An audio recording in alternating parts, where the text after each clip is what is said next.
मनोविकार, व्यसनमुक्ती, लैंगिक समस्या यावर तज्ज्ञ डॉक्टरांकडून खात्रीशीर उपचार.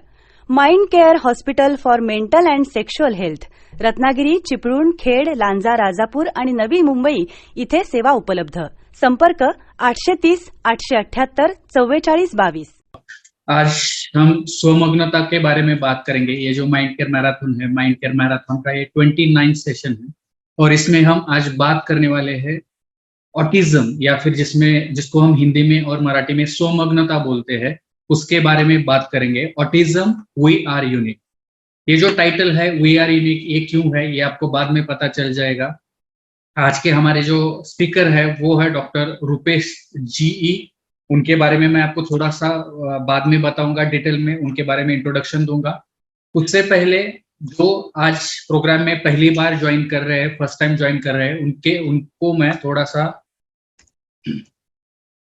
माइंड केयर मैराथन के बारे में बताना चाहूंगा. माइंड केयर मैराथन ये जो है हम आम लोगों के लिए लेते हैं, साइकोलॉजिस्ट के लिए लेते हैं, डॉक्टर्स के लिए लेते हैं, एनजीओ वर्कर जो है उनके लिए होता है, जो सोशल वर्कर है, बाद में टीचर्स है, स्टूडेंट्स है, पेरेंट्स है, या फिर उन सभी लोगों के लिए हम ये लेते हैं जो जानते हैं कि माइंड ये बॉडी का एक इम्पॉर्टेंट हिस्सा है और मेंटल हेल्थ जो है वो फिजिकल हेल्थ या फिर ओवरऑल हेल्थ का एक इम्पॉर्टेंट हिस्सा है और माइंड अच्छा रहना, माइंड की हेल्थ अच्छा रहना वो जरूरी होता है. इसमें हम एंट्री बिल्कुल फ्री देते हैं. जिनको सर्टिफिकेट ऑफ पार्टिसिपेशन या फिर सर्टिफिकेट ऑफ अटेंडेंस चाहिए होगा उनको सर्टिफिकेट भी दिया जाता है. उसके बारे में डिटेल में थोड़ा सा मैं आपको बताऊंगा. हम इसको इंटरेस्टिंग बनाने के लिए और अच्छा बनाए, बेहतर बनाए, इसलिए हमने थोड़ा सा लोगों को इंटरेस्टिंग लगे, इसलिए थोड़ा सा क्विज कंपटीशन भी हम इसमें लेते हैं. उसके बारे में भी मैं आपको बताऊंगा. माइंड केयर मैराथन में हम 42 सेशंस लेंगे. 42 मंगलवार ये सेशंस चलेंगे. उनमें से ऑलमोस्ट ये 29 सेशन है. 28th सेशन ऑलरेडी हो चुके हैं. वो अगर आपको देखना है तो आप यूट्यूब पे भी देख सकते हैं. यूट्यूब पे भी आप वो वीडियोस, उसका जो रिकॉर्डिंग है वो आप देख सकते हैं. इसमें 42 भारत के बेस्ट मनोविकार तज्ञ एज अ स्पीकर हमें गाइड करेंगे, हमें इंफॉर्मेशन देंगे और 42 अलग अलग टॉपिक पे हम बात करने वाले हैं. जैसे कि मैंने कहा कि उसमें से 28 सेशंस हमने ऑलरेडी पूरे किए हुए हैं. अगर आपको ये इंफॉर्मेशन किसी और से मिली होगी, ये जो इसका लिंक था प्रोग्राम का या फिर फोटो था, वो अगर आपको किसी और ने भेजा होगा, किसी ग्रुप पे आपको मिला होगा, तो मेरी रिक्वेस्ट है कि आप कृपया ये लिंक आप तक डायरेक्टली पहुंच जाए. इसलिए थोड़ा सा व्हाट्सएप पे, अपने व्हाट्सएप पे माइंड केयर मैराथन स्लैश आपका नाम लिखे. माइंड केयर मैराथन स्लैश आपका नाम, आपको सिटी भी लिख सकते हैं एडिशनली, और आपको भेजना है 9503421124 इस नंबर पे. नंबर या आप देख सकते हैं चैट बॉक्स में भी ये नंबर लिखा हुआ है 9503421124. ये नंबर पे आप मैसेज कर सकते हैं. बहुत बार क्या होता है कि आज भी हुआ और बहुत बार ऐसे होता है कि हम मैसेजेस तो भेजते हैं, लिंक तो भेज देते हैं, लेकिन हम एज अ ब्रॉडकास्ट लिस्ट भेजते हैं. एट अ टाइम ऑलमोस्ट 30,000 लोगों को मैसेजेस जाते हैं मोबाइल से. तो क्या होता है कि टेक्निकल इशू की वजह से इतने मैसेजेस जाना मुश्किल हो जाता है और कई बार ऐसे होता है कि वो मैसेजेस, वो लिंक या वो फोटो डिलीवर नहीं हो पाता है. हम भेज तो है लेकिन डिलीवर नहीं होता. तो रिक्वेस्ट ये भी है कि आप टेलीग्राम पे भी आप जुड़ सकते हैं. आप माइंड केयर मैराथन सर्च कीजिए या फिर लिंक हमने चैट बॉक्स में दिया हुआ है, आप जस्ट चैट बॉक्स पे क्लिक कीजिए और उस पर ज्वाइन कीजिए ताकि आप वो डायरेक्टली उसमें टेलीग्राम पे आप हमारे साथ जुड़ जाए. कभी कभार अगर व्हाट्सएप पे नहीं मिलता है तो आप मंगलवार के दिन 5-6 बजे आप टेलीग्राम पे ये मैसेजेस देख सकते हैं. आपको वहां पे लिंक जरूर मिल जाएगा. जैसे मैंने कहा कि रिकॉर्डेड वीडियोस हम मे बी 1 वीक 2 वीक्स के बाद में वो हम यूट्यूब पे अपलोड करते हैं. तो अगर आपको पिछले अगर आपने मिस किया होगा, पहली बार ज्वाइन कर रहे हैं, तो हमारे जो पिछले टॉपिक्स हुए थे, पिछले सेशंस हुए थे, उससे आप यूट्यूब पे जाकर भी देख सकते हैं. आपको यूट्यूब का भी लिंक डिस्क्रिप्शन में या फिर चैट बॉक्स में दिया हुआ है, या फिर सिंपली आप यूट्यूब पे जाके डॉक्टर अतुल डगे 100 ये सर्च कीजिए, आपको वहां पे मिल जाएगा. फेसबुक पे भी हम अवेलेबल है. जो सर्टिफिकेट्स की लिंक है, जो विनर्स की लिंक है, वो सभी हम फेसबुक पे अपलोड करते हैं. तो फेसबुक पे भी आप हमारे साथ जुड़ सकते हैं. फेसबुक पे जाकर माइंड केयर 22 ये सर्च कीजिए या फिर लिंक चैट बॉक्स में दिया है उस पर क्लिक कीजिए. आपको आप माइंड केयर पे जुड़ सकते हो, वहां पे लाइक करके या फिर नोटिफिकेशन चालू करके आप हमारे साथ अपडेट रह सकते हैं।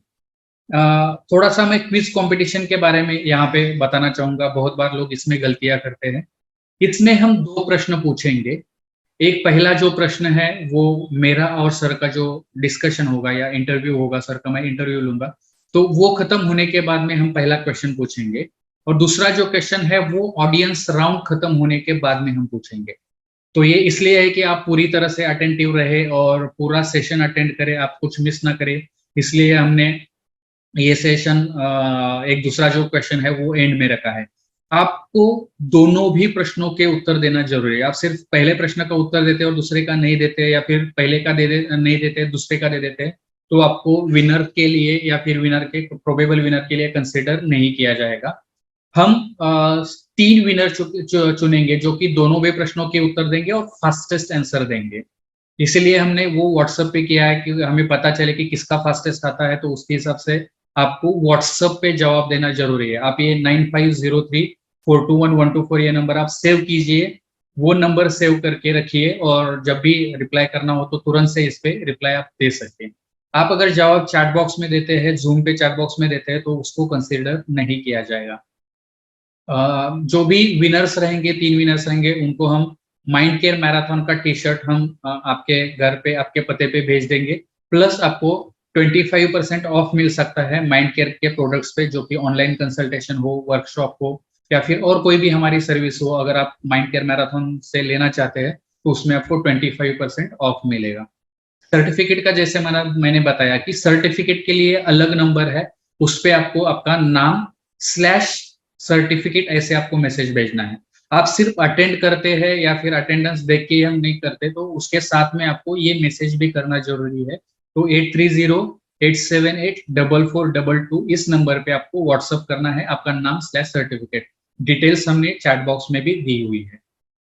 और जो हम ये सर्टिफिकेट्स है वो कल या परसों को फेसबुक पे अपलोड करते हैं, तो आप फेसबुक पे जाके ये चेक कर सकते हैं। वहां से आपका जो सर्टिफिकेट है, विनर्स का भी सर्टिफिकेट और पार्टिसिपेशन का भी सर्टिफिकेट, वो आप वहां से डाउनलोड कर सकते हैं। ये जो आप देख रहे हैं स्क्रीन पे, वो हमारे पिछले एपिसोड के विनर है। सबसे पहले विनर है मिस्टर सुनील नागरेजी, जो कि जूनियर एडमिनिस्ट्रेटिव ऑफिसर है सिंदखेड़ राजा यहाँ पे। दूसरे हमारे विनर है जितेंद्र दवेजी जो फार्मासिस्ट है और शिरडी से है। और तीसरे हमारे विनर है प्रताप जी। उनके डिटेल्स उन्होंने भेजे नहीं थे तो हम डिटेल उनके ऐड नहीं कर पाए। मेरी सभी से रिक्वेस्ट है कि जो भी विनर्स हो तो कृपया आप आपके डिटेल्स टाइम पे हमें भेजते जाइए, नेक्स्ट डे से दोपहर से पहले भेजते जाइए, क्योंकि ये सब सर्टिफिकेट बनाना, वो ये फोटो बनाना, फेसबुक पे अपलोड करना, इसलिए वो जरूरी होता है। तो रिक्वेस्ट करूंगा कि आप जो भी विनर्स हो तो आपके डिटेल्स जैसे बोला गया है उसके हिसाब से आप भेज दीजिए। आज फिर हम मुड़ेंगे हमारे टॉपिक की तरफ। जो नए लोग थे उनके लिए थोड़ा सा इंफॉर्मेशन था। आज का जो टॉपिक है वो है स्वमग्नता, यानी कि ऑटिज्म, वी आर यूनिक, जिसमें हम बात करेंगे जो ऑटिज्म है, ऑटिज्म स्पेक्ट्रम डिसऑर्डर है, उसके बारे में हम बात करेंगे। और इसके लिए हमारे साथ जुड़े हैं डॉक्टर रूपेश जीई। मैं सर से रिक्वेस्ट करूंगा कि सर कृपया आप खुद को अनम्यूट कीजिए। मैं आपको वीडियो चालू करने का परमिशन दे रहा हूं, तो आप कृपया आपका वीडियो चालू कीजिए। वीडियो मैं शुरू नहीं कर पा रहा हूँ। Yes, just a minute, you can start now sir. तो हमारे जो सर है डॉक्टर रूपेश जीई, उन्होंने एमबीबीएस और एमडी साइकेट्री किया हुआ है। एमडी साइकेट्री उन्होंने नायर हॉस्पिटल, जो एक one of the prominent hospital है महाराष्ट्र का, नायर हॉस्पिटल, वहां से उन्हें साइकेट्री डिपार्टमेंट में से एमडी साइकेट्री किया हुआ है। वो फिलहाल consultant psychiatrist, as a consultant psychiatrist practice करते हैं एकता हॉस्पिटल पटियाला यहाँ पे, जो कि पंजाब में स्थित है। तो वहां पे वो एज अ साइकेट्रिस्ट प्रैक्टिस कर रहे हैं। उनका जो चेन है, मतलब मनो आधार हॉस्पिटल नाम का एक चेन है, जो अलग अलग सिटी में उन्होंने वो हॉस्पिटल्स खुले हुए हैं। और वहाँ पे वो डी एडिक्शन पे स्पेशली ज्यादा काम करते हैं। और बच्चों के बारे में भी वो अपने क्लिनिक, जहाँ पे मैंने बोला कि एकता हॉस्पिटल, यहाँ पे वो बच्चों को स्पेशली देखते हैं, और यही वजह है कि उनको आज हमने ये जो टॉपिक है ऑटिज्म, उसके बारे में बात करने के लिए हमने उन्हें इनवाइट किया है। Welcome Rupesh ji. Good evening everyone. मैं अपने बारे में नहीं बताऊंगा, मोस्ट ऑफ द लोग आप मुझे जानते हैं। सर, हम ये जो सेशन है 2 पार्ट्स में करेंगे। पहला पार्ट जो है 30 टू 45 मिनट्स का होगा, सेकेंड पार्ट भी 30 टू 45 मिनट्स का होगा। पहले सेशन में मैं आपसे क्वेश्चन पूछूंगा, और सेकेंड सेशन में सेकेंड पार्ट में हम ऑडियंस को मौका देंगे कि उनके मन में फिर भी अगर कुछ डाउट हो तो आपसे क्वेश्चन पूछें। इसका जो लैंग्वेज है मेनली हम हिंदी में रखेंगे। ऑडियंस से रिक्वेस्ट है कि ज्यादातर आप हिंदी में बात करने की कोशिश करें। क्वेश्चन पूछना हो तो आप हिंदी में क्वेश्चन पूछें। अगर आपको कहीं पे दिक्कत आती है तो आप कृपया चैट बॉक्स में क्वेश्चन डाल सकते हैं, जिसको हम हिंदी में रिप्रोड्यूस करेंगे, या फिर सर से मैं हिंदी में वो क्वेश्चन पूछूंगा, ताकि हम ये हिंदी जो है लैंग्वेज है वो मेंटेन कर पाए। मैं समझ सकता हूँ कि कई बार ऐसा होता है कि आपको हिंदी बोलने में दिक्कत आ सकती है, आप इंग्लिश या मराठी में प्रोमिनेंट हो, तो हम चाहेंगे कि उसको हम हिंदी में ही बात करें, क्योंकि ये प्रोग्राम जो है हम ऑल इंडिया लेवल के लिए बना रहे हैं, जहां से ज्यादातर लोग हिंदी बात करते हैं, ज्यादातर लोगों तक हम पहुंच पाए, इसलिए हमने ये हिंदी में रखा है। सर को हो सकता है कि बहुत बार टेक्निकल टर्म आ जाए, तो टेक्निकल टर्म हम इंग्लिश में ही उसके बारे में बात करेंगे। अगर कहीं पे आपको समझ में नहीं आता है तो आप बाद में भी उसके बारे में पूछ सकते हैं। तो इसी के साथ हम आज चालू करेंगे आज का जो हमारा टॉपिक है उसके बारे में। सबसे पहले मैं आपको पूछना चाहूंगा कि बहुत बार तो मतलब जो लोगों को पता है, जो लोग ऑटिज्म जानते हैं, उन्हें पता है तो डायरेक्टली वो ज्वाइन हो चुके हैं, लेकिन कुछ लोग ऐसे हो सकते हैं कि जो हमारे मेंबर है बहुत सालों से, बहुत महीनों से ये सेशंस ज्वाइन करते आ रहे हैं, उनको पता ना हो कि ऑटिज्म क्या होता है। तो सबसे पहला क्वेश्चन मेरा आपसे यही रहेगा कि ये ऑटिज्म एग्जैक्टली क्या होता है, क्या चीज होती है ऑटिज्म?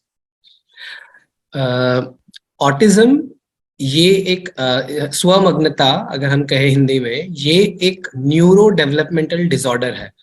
अभी इसको मैं थोड़ा हिंदी में ट्रांसलेट करने जाऊं तो न्यूरो डेवलपमेंटल यानी अपने नसों की विकास जो बचपन से माँ की कोख में ही शुरू हो जाता है, वहां से जब बच्चा बढ़ते हुए डिलीवरी के बाद बाहर आ रहा है, तो और बाहर आने के बाद भी जब पहले 5 साल तक ना जो अपने नसें डेवलप होती है, ये नसों के डेवलपमेंट में थोड़ी कुछ खींचातानी या इशू या रुकाव जब आता है, तो तब जाकर ये बीमारी थोड़ी उत्पन्न होती है।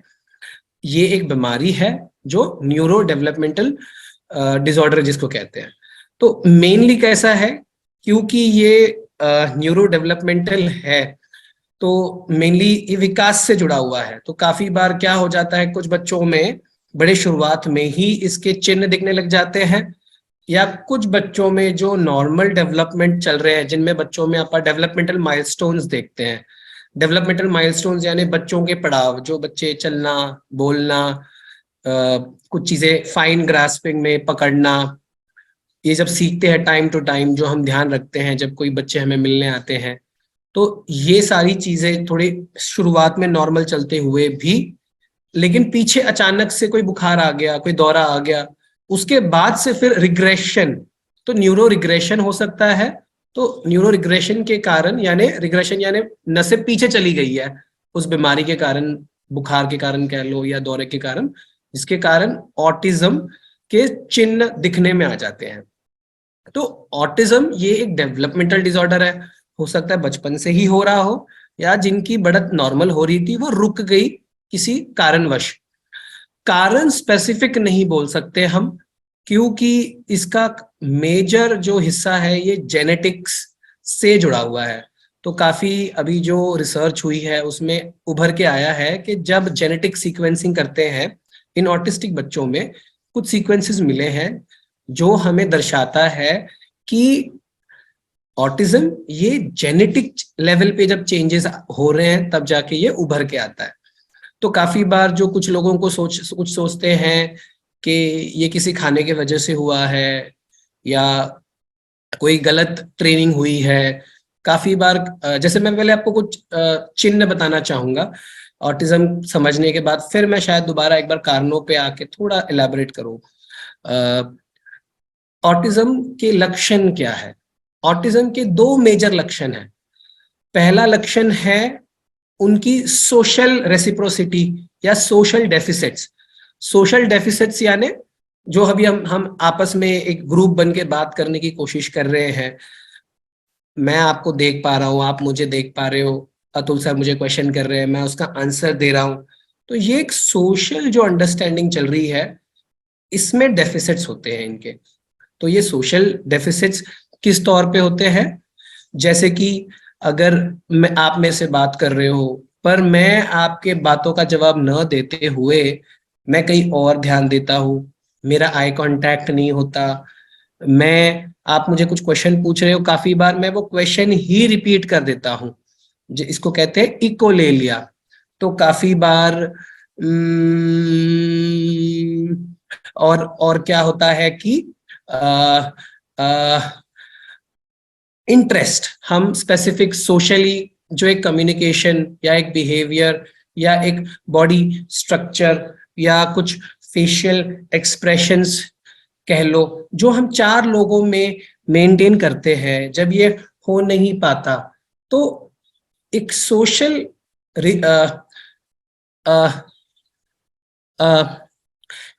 एक सोशल कट ऑफ या एक अलगपन दिखने में आता है। ठीक है जी। तो दूसरा जो स्टेप है, फिर ये स्टेप आ जाता है कि रिपीटेड और रिस्ट्रिक्टेड पैटर्न ऑफ बिहेवियर या इंटरेस्ट। बिहेवियर रिस्ट्रिक्टेड यानी हो सकता है कि कोई एक चीज मैं बार बार करूं, कोई एक ही खिलौना मैं बार बार खेलूं, कोई एक ही चीज गोल घूमने वाली चीज पे मेरा ध्यान ज्यादा जाता हो, और काफी बार मैं इतना उस एक स्पेसिफिक चीज से इंटरेस्ट या उलझा हुआ रहता हूं कि मेरे को वही चीज चाहिए होती है। अगर वो चीज ना मिले तो शायद मैं फिर गुस्सा करूं, गुस्सा करूं, तो और या फिर हो सकता है कि मैं कुछ भी ना करूं, आप मुझे चिल्ला रहे हो। ये पैटर्न रिस्ट्रिक्टेड होने के कारण मेरी सेंसिटिविटी कम है कि मैं आप गुस्सा मार लो, पीट लो, मुझे महसूस नहीं होता, या एक कुकर की सीटी बज रही है घर में, वो मुझे ज्यादा महसूस होती है। तो ये छोटे से तरीके से जब मैं आपसे बात कर रहा था और मैं कुछ लक्षणें बता रहा था कि social deficit and restricted pattern of interest and activities, इस दौरान मैं बताते हुए जानबूझकर कुछ चीजें कर रहा था। Atul, can we take some answers from them, if just एक थोड़ा लाइवली करने के लिए। मुझे पता नहीं लोगों का ध्यान गया या नहीं गया। नहीं, मैं वही आपको मतलब बता रहा, मतलब आगे मैं वही बताना चाहता था कि जिन लोगों ने ऑटिज्म के बच्चे देखे हैं उनको ध्यान में आया होगा कि आप जो बात कर रहे हैं वो ऑटिज्म के हिसाब से बात कर रहे हैं, आप जो भी कर रहे हैं वो इनएक्ट कर रहे हैं। तो हाँ, तो ये जो है आपने बहुत अच्छा किया। मैं वही अभी मेरा जो नेक्स्ट क्वेश्चन पूछने से पहले मैं आपको यही कॉम्प्लीमेंट देना चाहता हूँ कि बहुत आपने अच्छा किया है। और जिन लोगों ने ऑटिज्म का बच्चा नहीं देखा है, तो मुझे गारंटी है कि वो जब भी इस तरह से बात करने वाला लड़का उनके सामने आ जाएगा तो उनको पता चलेगा कि ऑटिज्म। तो बहुत अच्छे से आपने इनएक्ट किया है, बहुत अच्छे से आपने उनका बात करने का तरीका, उनका आई कांटेक्ट या फिर जो भी सिम्टम्स है वो आपने बहुत अच्छे से बताया। लेकिन फिर भी इसको हम थोड़ा सा मैं चाहूंगा कि आप थोड़ा और फास्ट जाएंगे। सर्टेनली विल नॉट फास्ट नहीं, फास्ट नहीं बोल रहा हूं मैं ये चाहूंगा कि आपने जो जो किया वो एज अ सिम्टम बताए, या फिर मतलब जैसे आपने इधर आपने बात किया तो आपने क्यों किया, तो लोगों को जो नए हैं उनको पता चले कि आपने इस ऐसे बात किया क्योंकि इसमें ए पेशेंट में आई टू आई कांटेक्ट वो मेंटेन नहीं कर पाते। तो आपने जो जो इनएक्ट किया, जो जो सिम्टम्स बोले, उसको थोड़ा सा हम और सिंप्लीफाई करके नए लोग हैं उनको थोड़ा सा हम बताएं। मैं सिर्फ अभी समराइज करना चाहता हूं। अगर आपने देखा शुरुआत में जैसे ही मैंने सोशल डेफिसिट्स कहा, मेरा ध्यान स्क्रीन से थोड़ा बाहर चला गया था, मैं आपसे आई कांटेक्ट नहीं कर रहा था। तो हो सकता है आप लोगों ने एक परसीव किया, यार ये डॉक्टर साहब ऐसे कैसे हो गया, ये लेक्चर तो हमें दे रहे हैं बट अपना कुछ काम तो नहीं कर रहे, कहीं ध्यान कहीं और है।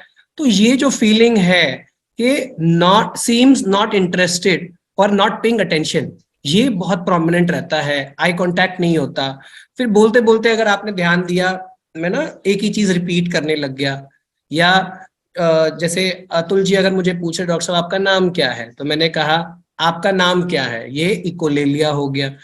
और बात करते मैं ना अचानक से एक हमिंग साउंड कर रहा था, अगर आपने ध्यान दिया तो देखो स्वमग्नता में ये पेशेंट्स सेंसरी डेफिसिट्स में रहते हैं, क्योंकि न्यूरोनल रेगुलेशन इनका फॉल्टर्ड होने के कारण।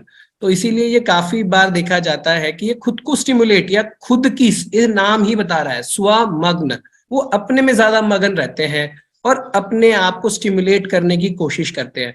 फिर मोटर मूवमेंट्स की तरफ जब मैं गया, restricted pattern and rigid pattern of repetitive movements, तो मैंने, आपने देखा होगा मैं आंखों के सामने कुछ अपनी खुद की ही उंगलियों में ध्यान मग्न हो गया और उनके साथ खेलते बैठा, या यहाँ पंखा चल रहा था तो मैं पंखे की तरफ ध्यान दे रहा हूं। तो अपनी फील्ड ऑफ, अपने इंटरेस्ट जो है थोड़े रिजिड हो जाते हैं, और वो ना हो तो फिर हम अनकंफर्टेबल हो जाते हैं।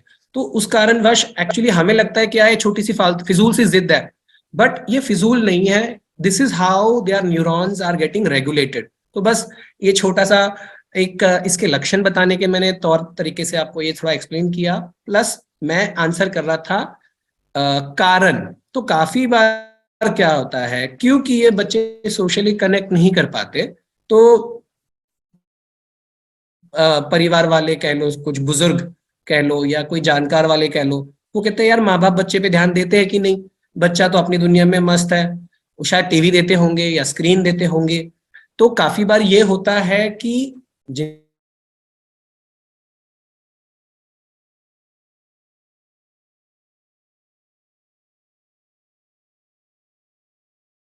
जिनको नहीं हो रहा है।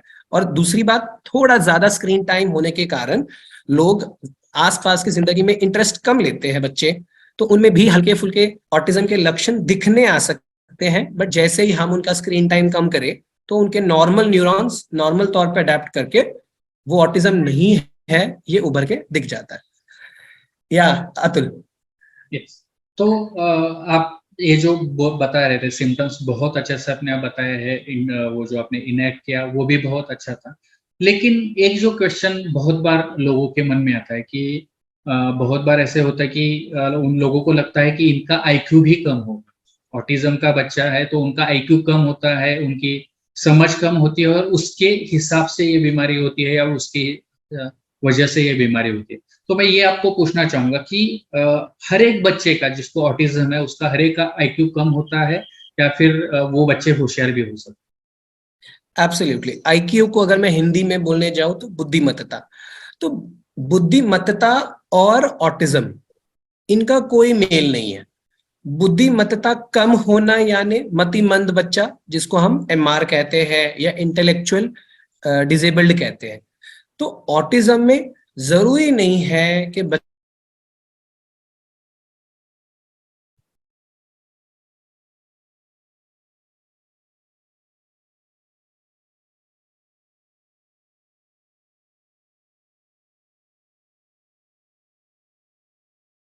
होती है।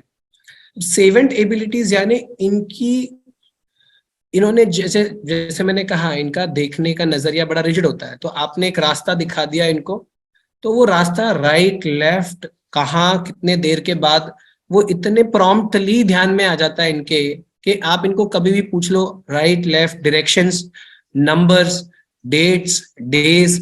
तो ये एबिलिटी, जैसे कि कुछ बच्चों को अगर आपने देखा हुआ Guinness world book of records में, आप डेट बताओ वो डे बताएंगे, कौन सा दिन था, कोई भी साल का हो। तो ये बच्चों ज्यादातर हो सकता है हाई फंक्शनिंग ऑटिस्टिक बच्चे हैं जिनमें आईक्यू अबव एवरेज है, but they have deficits in social reciprocities, and they have this restricted repetitive behaviors or interest। तो इसके कारण वो ऑटिस्टिक हो सकते हैं, पर आईक्यू उनकी नॉर्मल लोगों से भी ज्यादा हो सकती है। हाँ जी, that depends from case to case. मैं यहाँ पे थोड़ा सा ऑडियंस के लिए मतलब थोड़ा ट्रांसलेट करना चाहूंगा जो सर ने बताया कि एक तो आई टू आई कांटेक्ट नहीं होता है, जो पहले बताया, तो मतलब वो आपको आपकी तरफ देख के बात नहीं करते, वो किसी तरफ देखेंगे और आपके आपके साथ बात करेंगे। दूसरा जो एक चीज उन्होंने इंग्लिश में बताया कि सोशल मतलब कांटेक्ट नहीं होता है, फिर सोशल उतना मैच्योरिटी नहीं होता है, तो सोसाइटी में कैसे मिले, कैसे बात करें, लोगों से कैसे बात करना चाहिए, वो उनको समझ में नहीं आता है। दूसरी जो चीज थी, एक लैंग्वेज का होता है कि उनके पास में शब्द कम होते हैं, वो ज्यादा बात नहीं करते हैं कम्युनिकेशन में, यानी कि बात करने में उनको दिक्कतें आती है, वो ज्यादा बात नहीं कर पाते हैं, अच्छे से बात नहीं कर पाते हैं, तो हमको लगता है कि शायद बोलने का कुछ प्रॉब्लम है। और तीसरा एक और जो होता है वो इमोशनल, सर ने बोला कि इमोशनल मतलब वो अपनी इमोशंस भी कम्युनिकेट नहीं कर पाते, बातें तो अलग है, इमोशन भी से भी वो कनेक्ट नहीं कर पाते हैं। बहुत बार घर पे कोई मेहमान आएंगे तो ऐसे होता है कि बच्चा जाके हक करेगा या फिर खुश होगा, मेरे लिए क्या लेके आए, मम्मी को जाके दौड़ते बताएगा, तो ये बच्चा अपने ही धुन में रहेगा, कुछ तो करते रहेगा, और वो जो खुशी होती है, वो इमोशंस होते हैं, वो उनको कम्युनिकेट करने में दिक्कत आती है। तो ये थोड़ा सा सर ने बताया था, और जैसे सर ने बताया कि आईक्यू के बारे में आपको समझ में आया होगा। यहाँ पे सर मैं आपको एक क्वेश्चन ये पूछना चाहूंगा कि क्या ये सभी बच्चे, आपने जैसे बताया कि हो सकता है कि उनका आईक्यू ज्यादा हो, तो क्या सभी बच्चों का, बहुत बार क्या होता है कि पेशेंट्स या उनके पेरेंट्स पेशेंट्स को लेके आते हैं, डॉक्टर से पूछते हैं, या फिर उनको लगता है कि ये हर बच्चा एक्स्ट्रा ऑर्डिनरी होता है, उनमें कुछ तो एक अलग से बात होती है और वो हर बच्चे में होती है, तो हमारे बच्चे में क्या है वो ढूंढ के दीजिए। तो क्या ये हर बच्चे में पॉसिबल है? क्या हर बच्चा एक्स्ट्रा ऑर्डिनरी होता है? देखिए, हर बच्चा एक्स्ट्राऑर्डिनरी होता है या अलग होता है ये तो मैं मानूंगा, क्योंकि हर बच्चे की अपनी अपनी कैपेबिलिटीज है।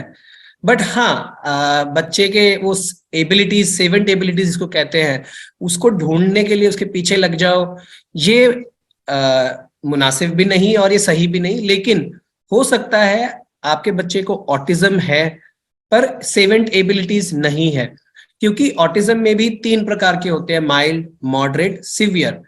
माइल्ड मॉडरेट बच्चों में काफी हद तक हो सकता है कि सेवेंट एबिलिटीज हाई आईक्यू के कारण हो, बट जो बच्चे सिवियर ऑटिज्म होते हैं, ऑटिस्टिक होते हैं, उन बच्चों में काफी हद तक देखा गया है या तो आईक्यू लो होती है, तो उनके ये सोशल डेफिसिट्स इतने दिक्कतदायक होते हैं कि वो अपनी खुद की नीड, अगर मुझे कहीं दर्द है या मुझे पानी चाहिए, यहां तक भी एक्सप्रेस नहीं कर पाते।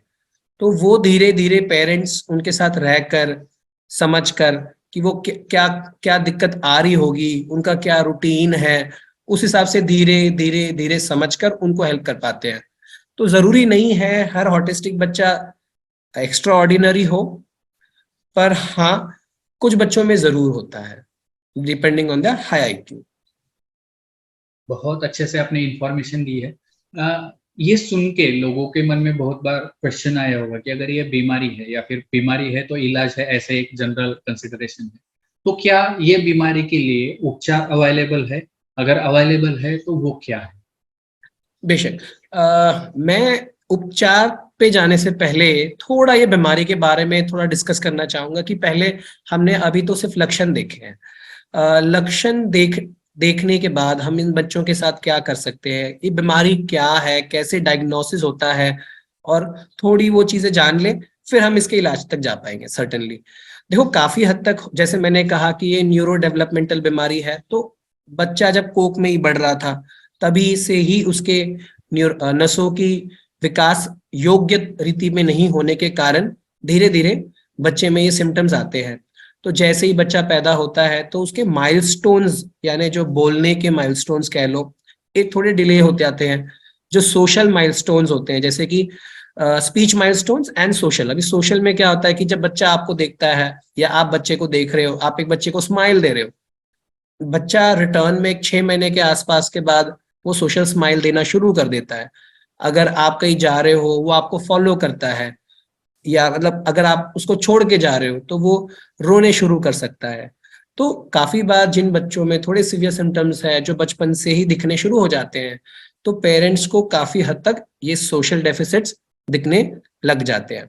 उसके बाद जैसे जैसे बच्चा बड़ा होता है, वो दोस्तों में नहीं मिल पाता है।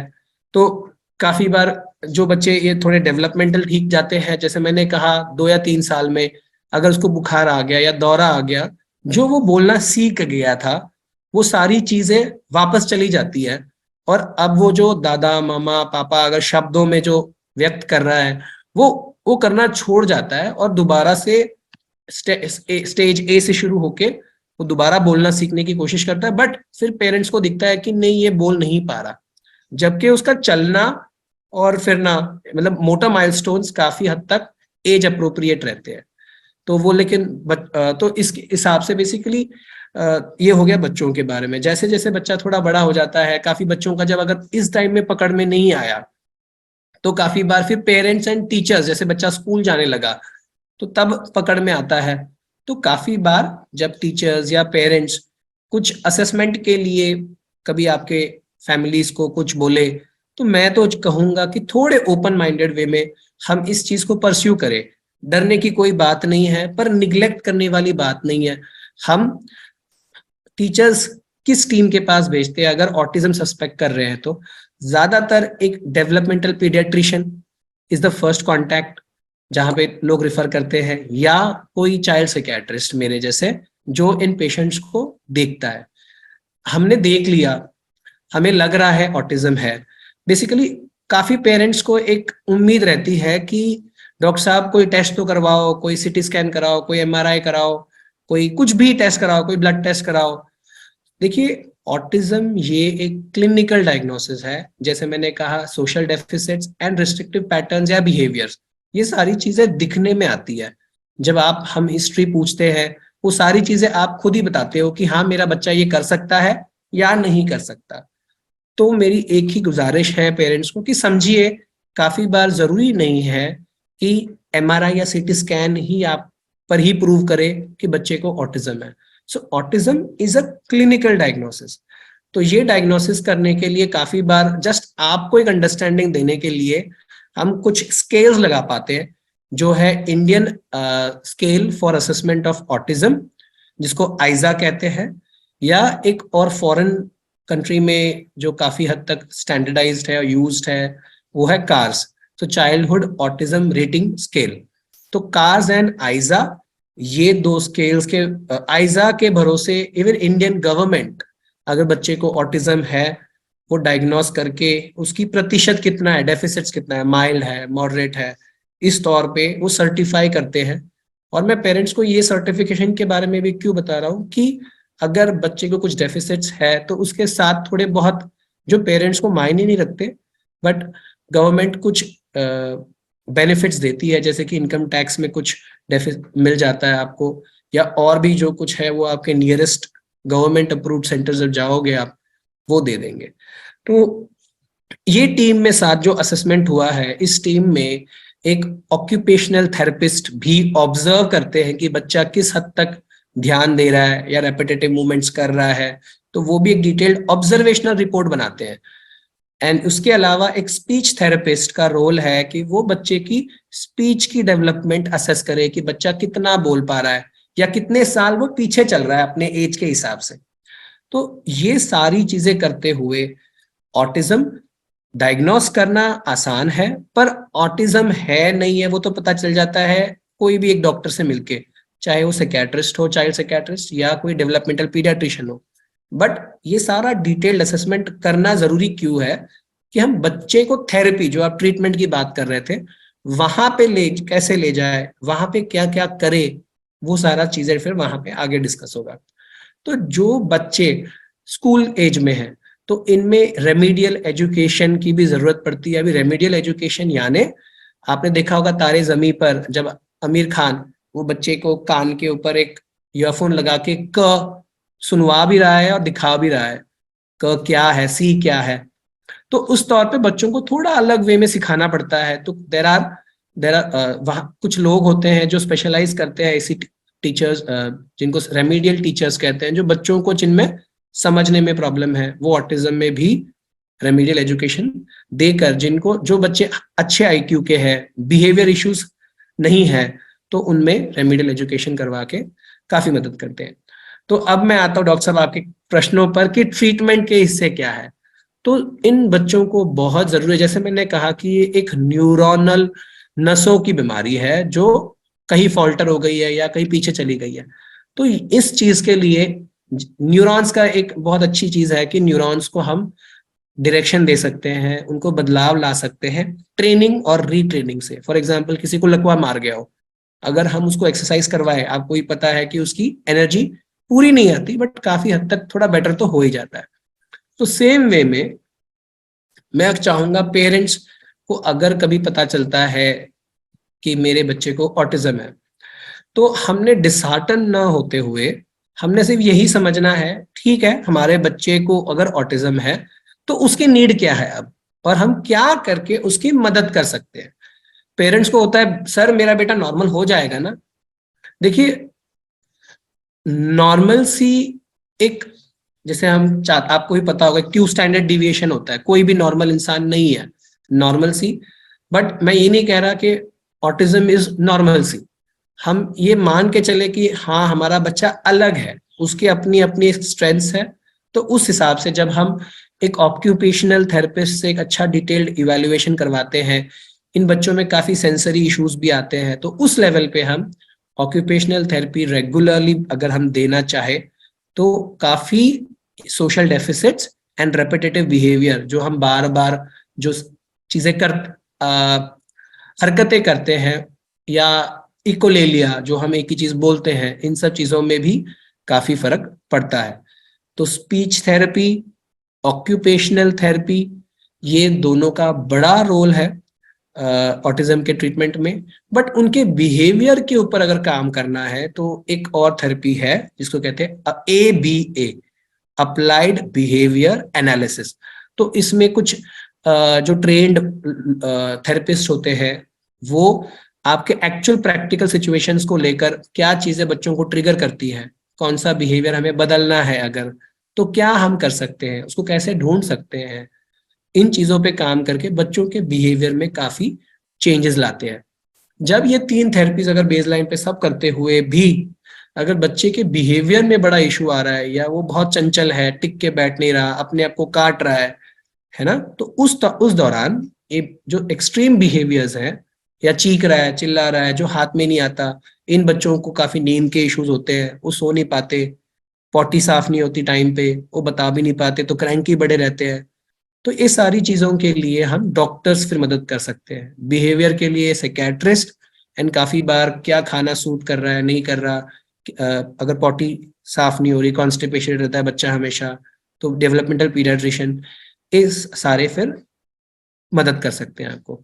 तो एट द एंड मैं ये कहना चाहूंगा कि treatment of autism is like a multidisciplinary team, जिसमें आपको सारे टीम मेंबर्स चाहिए, और टाइम टू टाइम हर टीम मेंबर ने अपना अपना रोल निभाते हुए, पर मैं यही कहूंगा कि हर पेरेंट ने जिम्मेदारी लेनी है कि वो सीखे ये सारी चीजें, क्योंकि बच्चा आपके पास रहता है 24 घंटे, थेरेपिस्ट के पास जाता है 1 से 2 घंटे।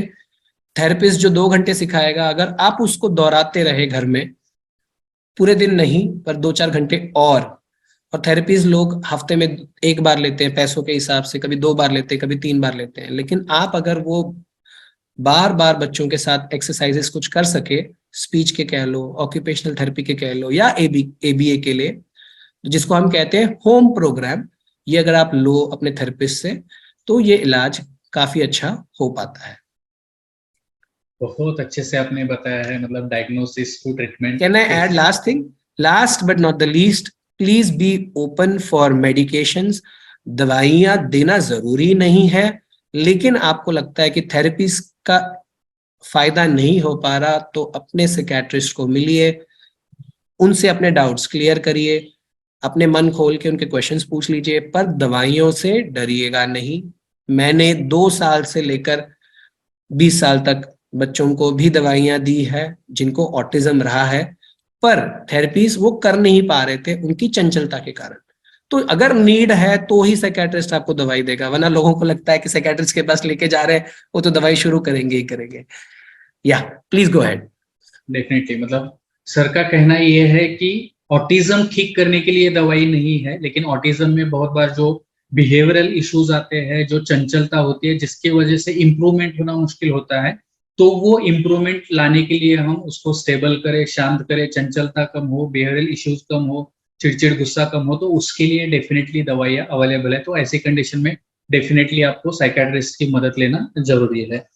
बहुत बार आजकल हम देख रहे हैं कि एक तो मतलब बड़े बड़े स्केल पे ये स्कैम जैसे कुछ ट्रीटमेंट आ रहे हैं, मतलब आपने देखा होगा, सुना होगा, बहुत लोगों को इसके बारे में पता चल गया है, लेकिन और भी कुछ लोगों को मालूम नहीं है कि ऐसे ऐसे ट्रीटमेंट के नए नए नाम लेके आ रहे हैं जो प्रूव नहीं है या फिर जिसका सक्सेस रेट पता नहीं है, और उसको ऐसे मतलब it is a sure shot, मतलब ये लिया तो बस खत्म हो गया।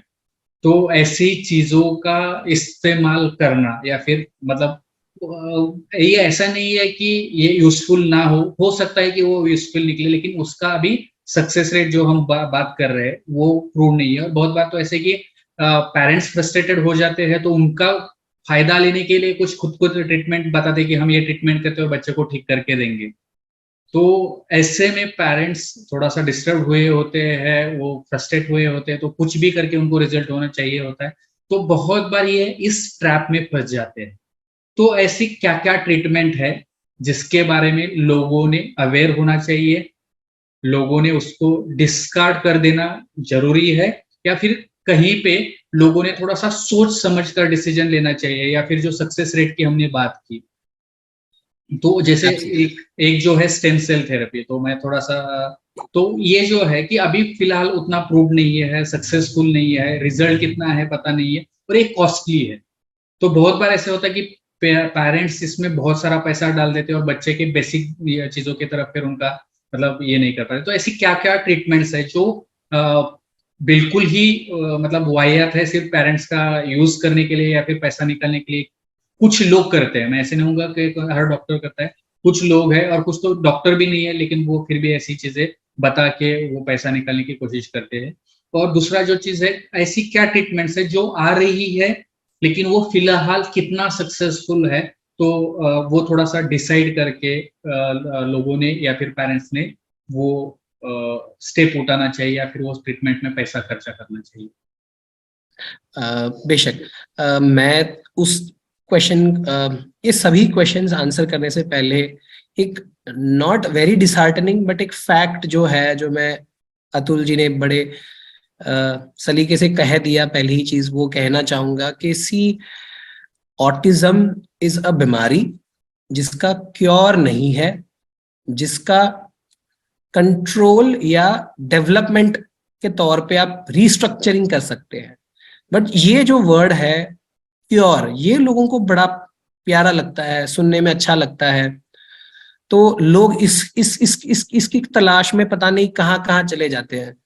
और काफी बार जो क्वैक्स या जो ढोंगी डॉक्टर होते हैं वो फिर दावा करते हैं कि मेरे पास ये जड़ी बूटी है, ये दवाई है, ये पिलाओ, बच्चा आपका ठीक हो जाएगा। See I am an allopathic practitioner, मैं होम्योपैथी और आयुर्वेदिक को भी इक्वली रिस्पेक्ट करता हूँ। मेरे काफी पेरेंट्स आते हैं जो काफी आयुर्वेदिक टॉनिक्स प्रेफर करने की कोशिश करते हैं कि बच्चा ठीक हो जाए। मैं उनको सिर्फ एक ही चीज कहता हूँ कि सी आयुर्वेदिक प्रिपरेशंस आप दो, हमें कोई दिक्कत नहीं है, बट क्यों दे रहे हो ये समझ के दो। All this treatments are supportive, so there is difference between curative treatment and a supportive treatment. Supportive treatment मदद करेगा बच्चे को थोड़ा बहुत कि चलो जो न्यूरल डेवलपमेंट के लिए जो बेसिक चीजें होती है, कुछ मल्टीविटामिन्स कह लो या आयुर्वेदिक प्रिपरेशंस कह लो, ये आप दे सकते हो जो न्यूरोनल डेवलपमेंट में शायद मदद करे बेटर वे में। तो ये, बट ये क्योर नहीं है, ये सपोर्टिव ट्रीटमेंट है। तो आप आयुर्वेदिक ट्रीटमेंट दे सकते हो, कोई दिक्कत नहीं है। बट कोई क्वैक या कोई भी डॉक्टर कह रहा है गारंटी दे रहा हूं कि आपका बच्चा ठीक हो जाएगा, तो ये ठीक होने वाला कॉन्सेप्ट जो है ये एक्सेप्टेबल नहीं है इस बीमारी के तर्क में। और दूसरी बात जो अतुल जी ने छेड़ी थी वो है स्टेम सेल थेरेपी। काफी न्यूरोसर्जन्स ने प्रमोट किया था काफी साल तक स्टेम सेल थेरेपी को, बट अब जब रिसर्च के द्वारा देखने के बाद जब उसके एनालिसिस किया जा रहा है तो एक स्टेटमेंट आईपीएस ने भी डिक्लेयर किया है, आईपीएस ने इंडियन साइकियाट्रिक सोसाइटी ने एक दिया है जिसमें क्लियर है कि स्टेम सेल थेरेपी ऑटिज्म में कोई रोल नहीं रखता। तो इसके ऊपर लाखों का खर्चा है जिसको करके कोई फायदा नहीं है। तो प्लीज अगर आप ये पैसे बच्चों की थेरेपीज में डाल सके, उनके बढ़त में डाल सके, उनके फ्यूचर के लिए इन्वेस्ट कर सके, वो ज्यादा बेहतर होगा, ना कि एक प्रोसीजर में, इस मिथ में, इस नजरिए में, चाह में कि मेरा बेटा ठीक हो जाएगा।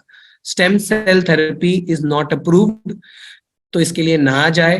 हाँ, काफी और नई चीजें जो आप जानना चाहते थे, काफी लोग डाइट मॉडिफिकेशन की बात करते हैं, मिथाइल कोबालामीन के कुछ स्पेसिफिक सप्लीमेंटेशन देने की बात करते हैं, इंजेक्शंस की बात करते हैं।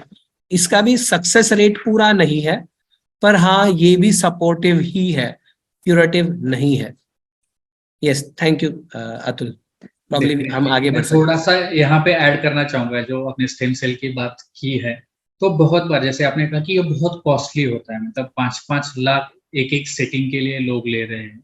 तो यहाँ पे ऐसे होता है कि फ्रस्ट्रेट हुए पेरेंट्स उसमें 10 लाख 15 लाख खर्चा कर देते हैं, और फिर उनको पता चलता है कि उससे कुछ फायदा नहीं होता है, और फिर वो हताश हो जाता है। तो जैसे आपने बात की, तो ये 10-15 लाख रुपए अगर बच्चे के डेवलपमेंट में या फिर बच्चे के अच्छे चीजें के लिए उसको कहीं पे ऑक्यूपेशनल थेरेपी या फिर बाकी जो चीजें हैं, या फिर उसके भविष्य के लिए हम एज अ फ्यूचर के लिए रखे, या फिर उसको कुछ बिजनेस या फिर व्यवसाय छोटा बहुत करे, तो उसके लिए रखेंगे, तो डेफिनेटली उसका पेरेंट्स को फायदा होगा। ये डेफिनेटली इसीलिए हमने इशू दिया था, क्योंकि बहुत बार ऐसे होता है कि पेरेंट्स के 10-15 लाख चले जाते हैं और उसके बाद में वो नींद से जग जाते हैं। तो मैं लोगों से कहूंगा कि उससे पहले जगे मतलब वेकअप हो जाइए, नहीं तो फिर क्या हो जाए कि एक बार पैसे चले जाएंगे तो फिर उसका आप कुछ नहीं कर सकते हैं।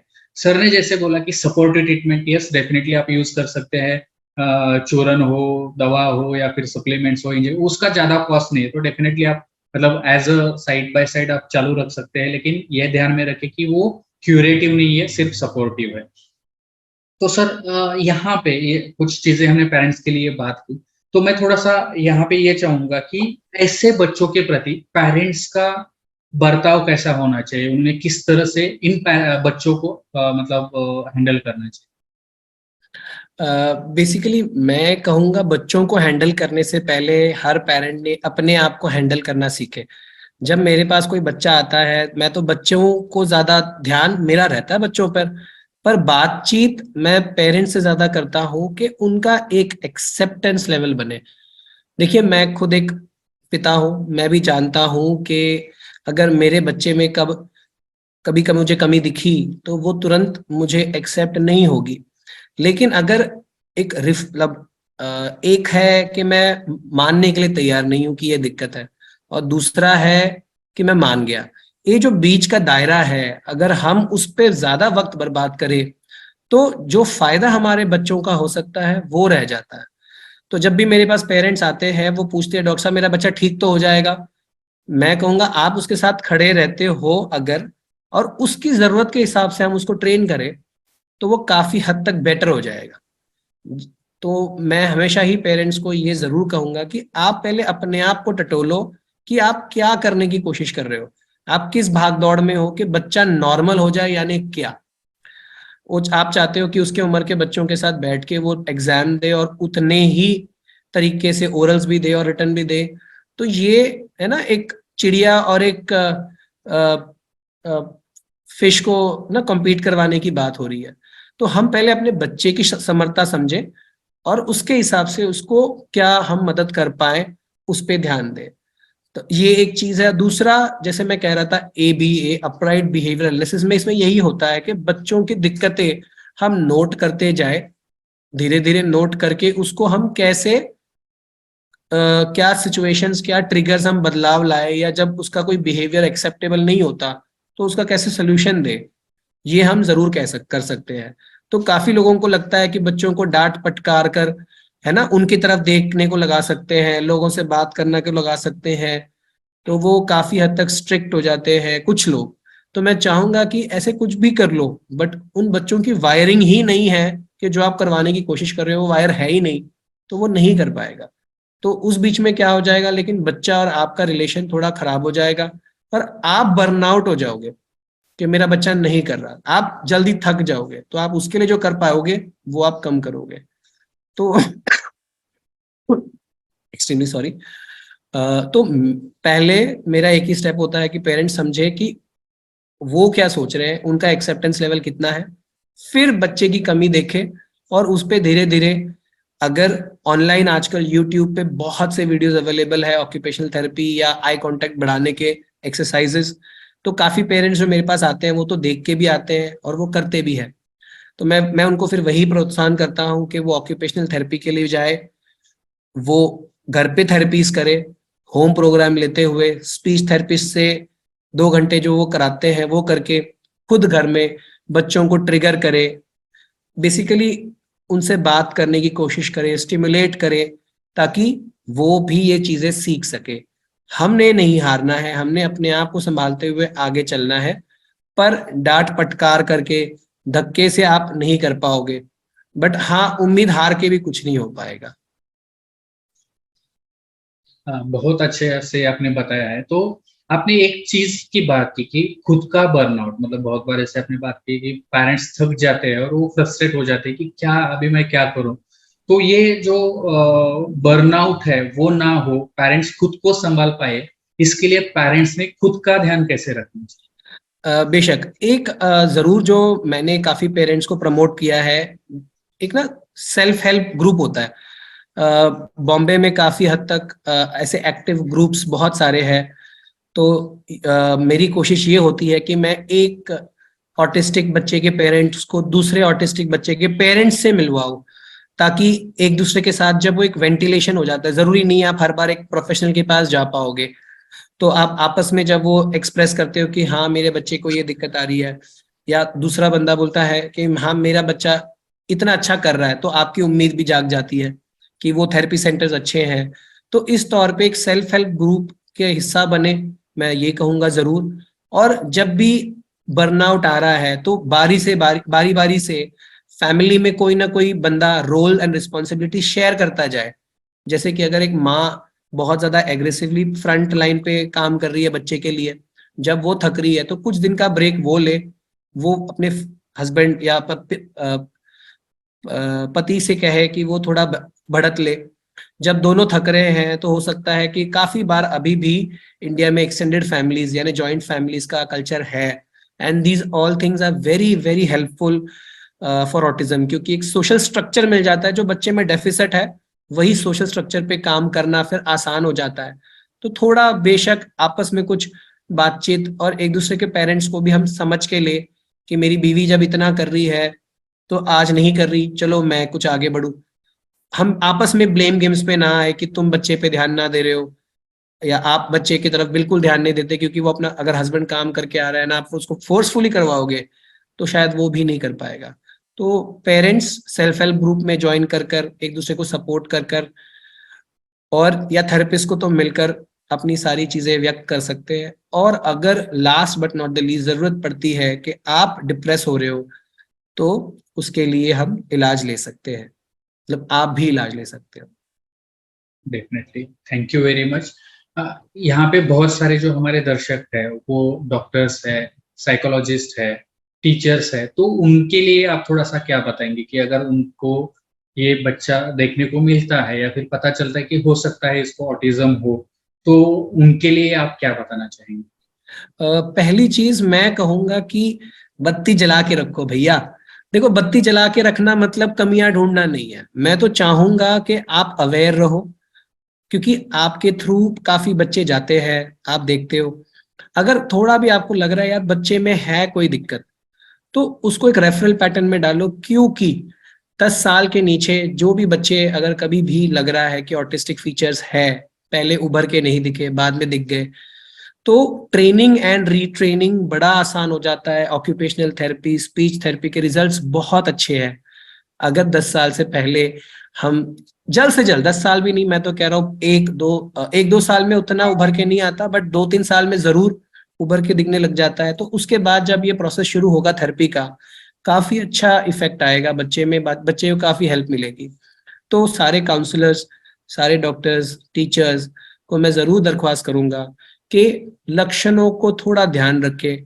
कोई रिपीटेटिव एक्टिविटीज हो, या लग रहा है, जैसे आपने देखा शुरुआत में जब मैं आपकी तरफ देख के नहीं बात कर रहा था, आपको एक कट ऑफ लग रहा था कि सोशल इमोशनल रेसिप्रोसिटी में कट ऑफ हो रहा है कि आप मेरे से जुड़ नहीं पा रहे हो, तो जब भी आपको लगे कोई बच्चे से आप जुड़ नहीं पा रहे हो, बेशक उसको रेफर करिए, इवैल्यूएशन।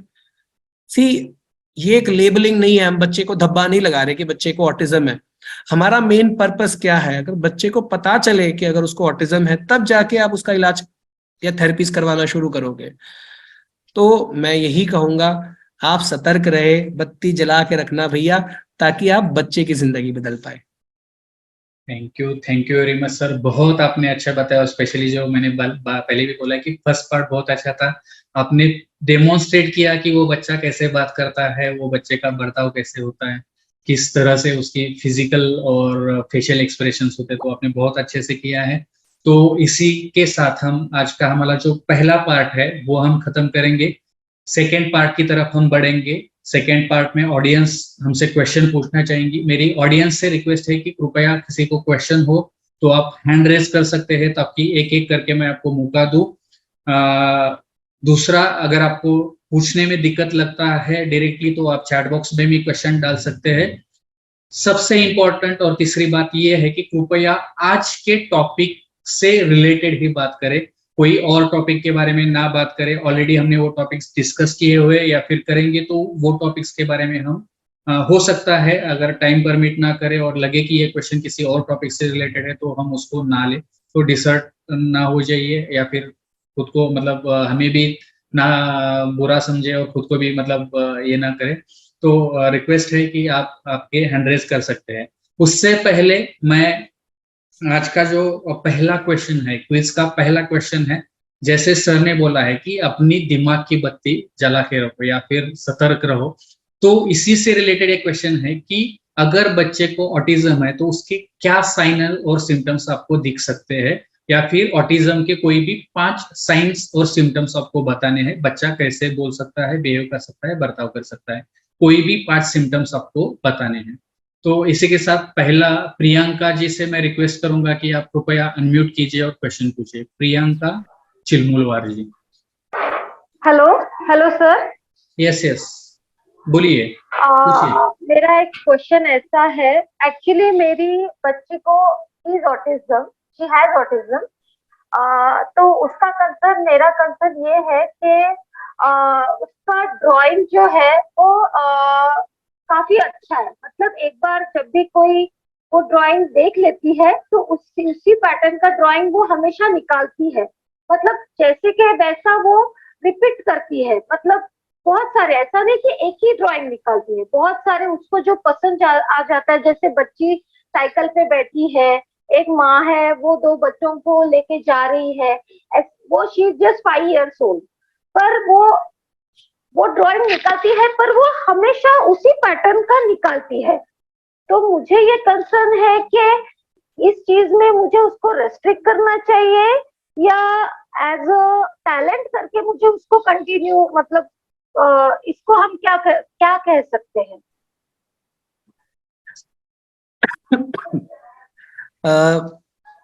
बस एक पैटर्न के बारे में थोड़ा जानना चाहूंगा कि क्या चीज आपको थोड़ा अनरेस्ट दे रही है, पैटर्न के बारे में बताएंगे? क्या पैटर्न, मतलब किस, मतलब कोई डरावने पेंटिंग्स होते हैं कि क्या होता है इन पेंटिंग्स में?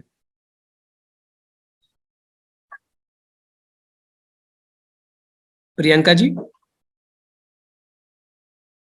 मैंने अनम्यूट करने के लिए, हाँ बोलिए। हाँ। वो डरावने नहीं होते सर। वो नॉर्मली जो पिक्चर्स देखती है, जैसे एक मम्मी है, मम्मी के साथ 2 बच्चे हैं, बलून है बच्चे के हाथ में, एक दूसरी बच्ची है वो साइकिल पे बैठी है, वो साइकिल चला रही है। मतलब डरावने नहीं होते हैं वो। मतलब छोटे बच्चे जैसे ड्राइंग में इंटरेस्टेड रहते हैं वैसे पैटर्न के होते हैं।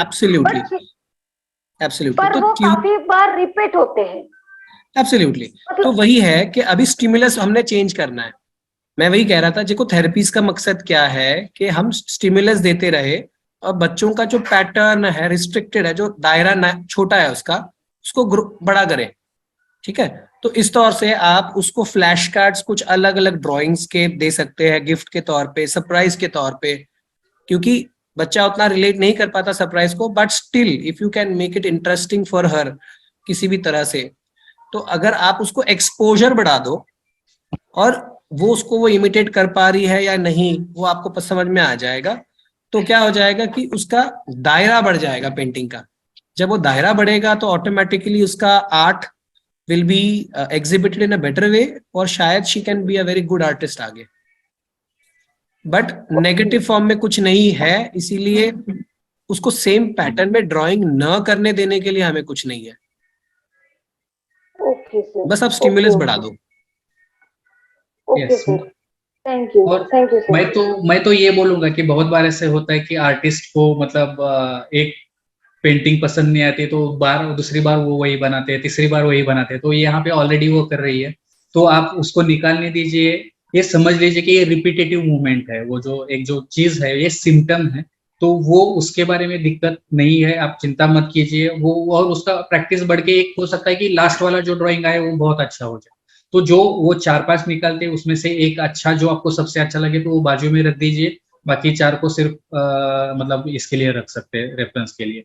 तो जैसे सर ने बताया कि स्टिमुलस बढ़ाइए, तो अगर उसने 3-4 बार निकाल दिया, 2 बार 3 बार निकाल दिया, तो आप हो सकता है कि उसको दूसरा चित्र दिखाओ और वो देख के वो उसको बताइए कि आप ये कर सकते हैं, आप ये निकालने की कोशिश कीजिए, तो हो सकता है कि वो दूसरा चित्र और निकालने की तरफ जाए, या फिर उसका स्टिमुलस दूसरा मिल जाए तो वो उस तरफ हो सकता है कि जाए। और जैसे सबसे इम्पोर्टेंट जैसे सर ने बात की, हो सकता है कि उसका जो पिक्चर्स वो निकल रहे हैं उसमें से अच्छे अच्छे आप एक निकाल के रखिए बाजू में, और उसका एग्जीबिशन बाद में आप रख सकते हैं। आई थिंक ओके आपके क्वेश्चन का आंसर मिला होगा। अगर आपको और भी कुछ पूछना है तो आप पूछ सकते नहीं, ठीक है sir, thank you very much. हैं। Okay, welcome. यहाँ पे दूसरा जो क्वेश्चन है बजरंग लाल जी से है, तो बजरंग लाल जी मैं आपको चाहूंगा कि आप अनम्यूट कीजिए और क्वेश्चन पूछिए। नमस्कार डॉक्टर साहब। डॉक्टर साहब, मैंने गूगल में एक पढ़ा है कि ऑटिज्म को पहले 100 साल 50 साल पहले सीजो या सिजोफ्रेनिया ऐसा कहते थे, क्या ये सही है? बजरंग जी, एक्चुअली क्या है ना, स्किज़ोफ्रेनिया में भी सोशल डेफिसिट्स दिखते हैं, तो लोगों वो भी अपने ही दुनिया में मगन रहते हैं। जब एक्चुअली स्किज़ोफ्रेनिया सीवियर फॉर्म में होता है तो स्किज़ोफ्रेनिक भी वैसे स्वमग्न जैसे दिखता है। तो एक टाइम था जब स्किज़ोफ्रेनिया और ऑटिज्म को सेपरेट नहीं कर पाते थे वो, क्योंकि नॉलेज की कमी के कारण। तो ये पुरानी बातें थी, बट ओवर द टाइम जब साइंटिस्ट ने देखा ऑटिज्म एक बच्चों में एक जर्मनी में कुछ साइंटिस्ट ने देखा कि ये सिर्फ बच्चों में ही क्यों है, और कुछ तरह के बच्चे हैं, बट ये पूरी तरह से जैसे सिजोफ्रेनिया में हेलुसिनेशंस होते हैं, डेल्यूजन्स होते हैं, इनमें नहीं है, बट ये सोशली विड्रॉन है।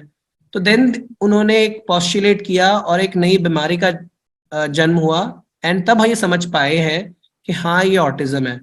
बेसिकली कुछ सालों पहले तक भी ऑटिज्म में भी 4 से 5 अलग अलग प्रकार के बीमारियों का नाम था। एक था परवेजिव डेवलपमेंटल डिसऑर्डर, दूसरा था रेट्स सिंड्रोम, तीसरा था एस्पर्जर्स सिंड्रोम, और 5वां था ऑटिस्टिक डिसऑर्डर। तो बाद में देखा गया कि ये सारे बीमारियां लगभग सेम रेंज में है, स्पेक्ट्रम पे है। बस एस्पर्जर्स में बच्चा हाई फंक्शनिंग है, इंटेलिजेंट है, आईक्यू अच्छा है, सेविंग एबिलिटीज है। रेट्स में सिवियर ऑटिस्टिक है, परवेजिव में भी ऑटिस्टिक फीचर्स है, बट कारण नहीं मिल रहा। तो तब जाकर इस सारों को कोलैबोरेट करके एक बीमारी बनाई है, ऑटिज्म स्पेक्ट्रम डिसऑर्डर। तो आप जो कह रहे हैं ये सही है कि पिछले कई वर्षों पहले इस स्किज़ोफ्रेनिया और ऑटिज्म में कंफ्यूजन हुआ करता था। Thank you doctor. Thank you for the question. और किसी को क्वेश्चन पूछना हो तो कृपया हैंड रेज कर सकते हैं और क्वेश्चन पूछ सकते हैं। यहाँ पे चैट बॉक्स में एक क्वेश्चन आया है कि Down syndrome kids are different from autistic disorder. उनको पूछना है कि क्या डाउन सिंड्रोम और ऑटिज्म अलग अलग चीज है या फिर एक ही चीज है? या एब्सोल्युटली, डाउन सिंड्रोम और ऑटिज्म ये 2 डिफरेंट एंटिटीज है। एक और चीज कहूंगा, जब आपने एक सिंड्रोम का नाम लिया है तो काफी बार कुछ और सिंड्रोम्स है डाउन सिंड्रोम न कहते हुए, बल्कि काफी ऑपोजिट है। डाउन सिंड्रोम वाले babies are called as happy faces, laughing Buddhas, वो बहुत ज्यादा जेलअप कर पाते हैं। लेकिन there are some other disorders like fragile X syndrome, ठीक है, ट्यूबरस स्क्लेरोसिस, तो ये कुछ सिंड्रोम्स में देखा गया है कि इनमें ऑटिस्टिक फीचर्स होते हैं। तो डाउन सिंड्रोम एक टोटली अलग ऑपोजिट स्पेक्ट्रम पे है। हाँ, बट डाउन सिंड्रोम जैसे कुछ और बीमारियां हैं जिनमें ऑटिज्म दिखता है। या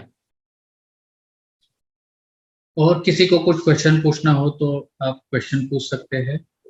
चैट बॉक्स में भी आप क्वेश्चन डाल सकते हैं या फिर डायरेक्टली आप हैंड रेज कर सकते हैं और क्वेश्चन पूछ सकते हैं। पिंकी जी का ही एक दूसरा क्वेश्चन था आई थिंक उनका कमेंट था, different types of educational cards are there. आप उसके बारे में कुछ बात कर सकते हैं तो बता दीजिए, नहीं तो फिर हम उनको ही इनवाइट करेंगे कि वो उसके बारे में कुछ उनको पता हो तो। एक बार वो क्वेश्चन रिपीट हो सकता है डॉक्टर साहब?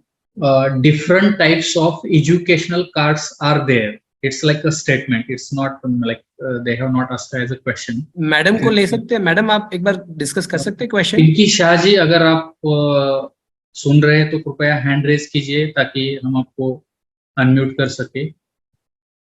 पहले हैंड रेज कीजिए। हाँ, आप अभी खुद को अनम्यूट कर सकते हैं और क्वेश्चन पूछ सकते हैं, या फिर आपको जो बोलना है वो बोल सकते हैं, बात कर सकते हैं। हाँ, मैं पुणे की हूँ, तो मुझे मेरे एक पहचान वाले काउंसलर है, उन्होंने अभी लास्ट वीक ही मुझे बताया कि स्मार्ट कार्ड्स जैसे एजुकेशनल डिफरेंट कार्ड्स आते हैं, उस पे एक एक कार्ड पे एक ही सब्जेक्ट को लेके डिफरेंट पिक्चर्स आते हैं, तो वो ऑटिस्टिक बच्चों के सामने रख के वो एक्टिविटी हम अच्छे से ले सकते हैं, तो he will understand different topics, subjects like tree, fruits, likewise. Absolutely, you are very true, ये सही है। ये वही बेसिकली रेमेडियल एजुकेशन की जो हम बात कर रहे थे, ये उसका हिस्सा है। And flash cards can be used in all form of remediation. मैं तो कह रहा हूँ, हम भी अगर कभी कुछ भूल रहे हैं तो हम फ्लैश कार्ड्स यूज करके उन चीजों को काफी अच्छी तरह से याद रख सकते हैं।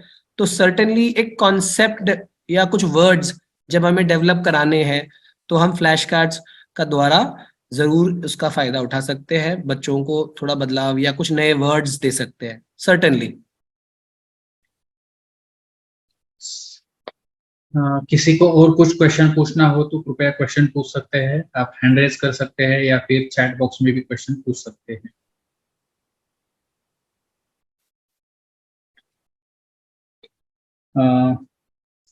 यहाँ पे फिलहाल कोई क्वेश्चन नहीं है, बहुत अच्छे से आपने समझा है, तो लोगों को ऑलमोस्ट सब क्वेरीज मुझे लगता है कि उनकी सॉल्व हो चुकी है।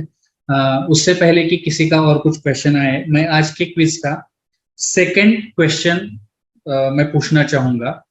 अगर अपने बच्चों को ऑटिज्म है तो पेरेंट्स, उसे देखने वाले टीचर्स या डॉक्टर, साइकोलॉजिस्ट, ये सभी को मिलाकर क्या 5 स्टेप्स उठा सकते हैं? कोई भी 5 स्टेप्स आपको बताना है कि अगर ऐसे बच्चा हमको दिखता है, हमारा बच्चा ऑटिस्टिक है या फिर हम टीचर है और ऐसा बच्चा देखते हैं या फिर हम साइकोलॉजिस्ट काउंसलर है तो ये देखते हैं, तो हमें क्या करना चाहिए, किस तरह से उससे बिहेव करना चाहिए या फिर क्या स्टेप्स हमें उठाने चाहिए? ओके सर, जब तक कि ऑडियंस का कुछ क्वेश्चन आए, मैं आपसे एक क्वेश्चन पूछना चाहूंगा कि मेंटल रिटार्डेशन, जिसको हम आजकल इंटेलेक्चुअल डिसेबिलिटी बोलते हैं, यानी कि मति मंदता पहले मराठी में या फिर हिंदी में कहा जाता था, उसको ऑटिज्म से कैसे डिफरेंशिएट कर सकते हैं? या फिर बहुत बार लोगों को कंफ्यूज हो जाता है कि ऑटिज्म को वो इंटेलेक्चुअल डिसेबिलिटी बोल सकते हैं, इंटेलेक्चुअल डिसेबिलिटी को ऑटिज्म बोल सकते हैं, तो इन दोनों में कैसे बेसिकली डिफरेंशिएट कर सकते हैं? बेसिकली बुद्धिमत्ता की कमी जो ये है, ये कुछ हद तक क्लिनिकल डायग्नोसिस भी है कि एज के हिसाब से जब बच्चा की बढ़त, जैसे मैंने आपको कहा था, बच्चों के 4 डोमेन्स होते हैं। एक होता है सोशल डेवलपमेंट, दूसरा होता है स्पीच, तीसरा होता है ग्रॉस मोटर, चौथा होता है फाइन मोटर। तो जब बच्चे की ग्रोथ चारों ही कोनों में स्थगित है कि वो एज अप्रोप्रिएट नहीं जा रही, एज के हिसाब से नहीं जा रही, तो काफी बार ये बच्चा मतिमंद या इंटेलेक्चुअल डिसेबिलिटी के कगार पे होता है। इन बच्चों में भी थोड़े बहुत रेपिटेटिव बिहेवियर्स, यानी एक ही चीज बार बार करने वाली चीजें हो सकती है, बट जब ऑटिज्म की हम बात करें, काफी बार ये देखा गया है कि ऑटिस्टिक बच्चों में इट इज ज्यादातर सोशल एंड लैंग्वेज, ये दो फंक्शंस उसके उसके उम्र के हिसाब से बच्चों पे कमी जा रही है। लेकिन चलना, भागना, कुछ चीजें पकड़ना, फाइन मोटर ग्रास्प, ये सारी चीजें काफी हद तक उम्र के हिसाब से होती है। और जो ये सोशल डेफिसिट्स और रेपिटेटिव बिहेवियर है, ये बड़ा प्रोमिनेंट सिम्टम है, जबकि मति मंद में वो उतना प्रोमिनेंटली नहीं, बट थोड़े थोड़े हिस्से हो सकते हैं कि वो अपने में मगन रहता है या कोई हरकतें बार बार कर रहा है।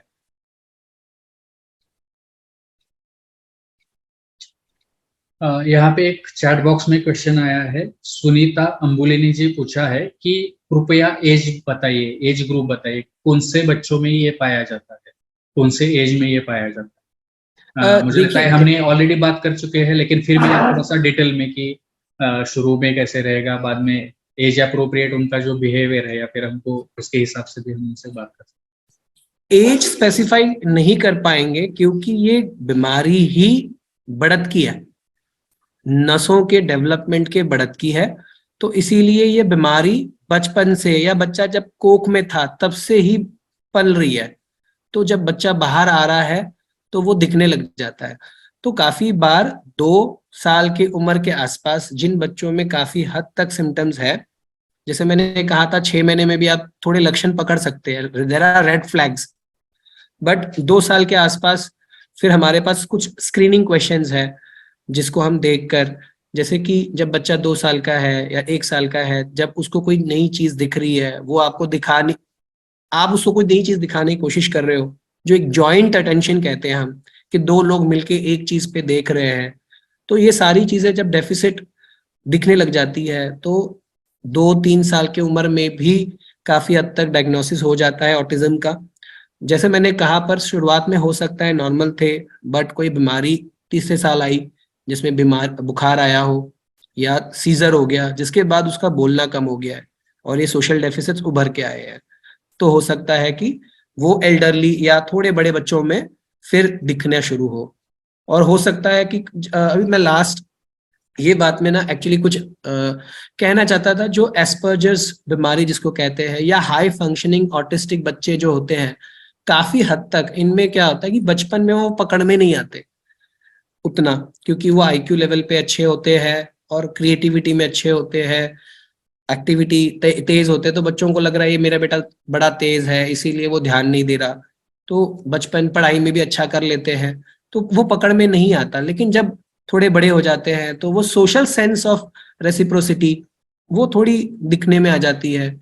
जो एक सार्काज्म है वो समझ नहीं पाता, सार्काज्म यानी हमने किसी को ताना मार दिया, वो ताना उसको नहीं फर्क पड़ रहा, या उसको हम बोल रहे हैं नहीं मैं थोड़ा एक प्राइवेसी चाहूंगा, तो वो आपकी प्राइवेसी को उतना एक्सेप्ट नहीं कर पाता। या जब वो एक रिलेशन में आता है, उसको भी दिखता है कि उसका फ्रेंड की कोई गर्लफ्रेंड है या कुछ कोई फ्रेंड है, तो जिस लेवल पे वो भाईचारे में वो फ्रेंड्स में रहते हैं या गर्लफ्रेंड के साथ रहते हैं, इनको वो एक इमोशनल कट होने के कारण वो सारी चीजें रिसीव नहीं कर पाते, ना वो दे पाते हैं। तो उम्र का मैं एग्जैक्टली कुछ दायरा नहीं दे पाऊंगा, but autism is a developmental disorder, तो बचपन से ही होता है।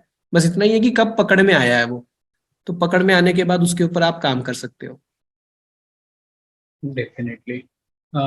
यहाँ पे मैं जिन्होंने पूछा है सुनीता जी से, मैं अगर आप सोशल डेवलपमेंटल माइलस्टोन्स आप अगर पढ़ेंगे, या फिर कम्युनिकेशन के जो डेवलपमेंटल माइलस्टोन्स है, आप अगर वो 2 चीजें पढ़ेंगे तो आपको पता चलेगा कि बच्चा 3 महीने में ही अपनी माँ को देखकर, अपने पिताजी को देखकर, या फिर पहचान वाला चेहरा देखकर हंसना चालू कर देता है या फिर स्माइल करने लगता है। तो ऐसी जो ये सोशल डेवलपमेंट है और जो बातों की है कि वो 6 महीने का हो जाएगा तो एक एक शब्द निकलना चालू करेगा, या फिर मम्मा डैडी या फिर पापा बोलना चालू करेगा, फिर वो 2 शब्द बोलेगा, 3 शब्द बोलेगा, 18 साल का हो जाएगा तो एक कंटिन्यू 3 वर्ड का सेंटेंस बोलेगा। तो ये जो चीजें है, जो सोशल डेवलपमेंटल है माइलस्टोन्स है, और एजुकेशन कम्युनिकेशन के जो माइलस्टोन्स है, ये आप अगर पढ़ेंगे तो आपको पता चल जाएगा कि एज अप्रोप्रिएट क्या है। और अगर वो एज अप्रोप्रिएट नहीं हो रहा है, मोटर बराबर से डेवलप हो रहा है लेकिन ये नहीं हो रहा है,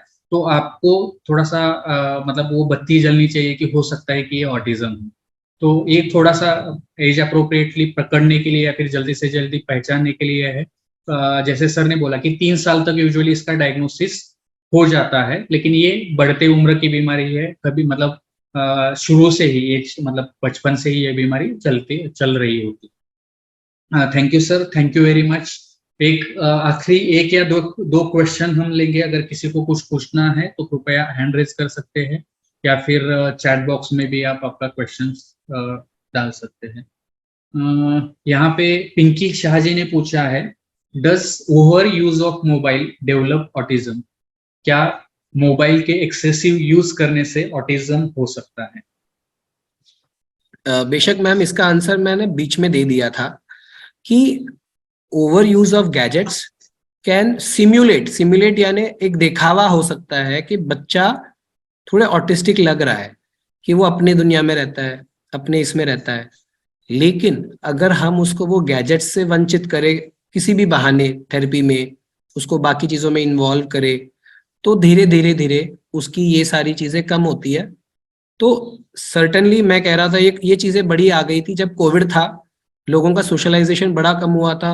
बल्कि मेरे दोस्त के बेटे को ही एक पीडियाट्रिशियन ने सस्पेक्ट किया कि शायद आपके बेटे को ऑटिज्म है।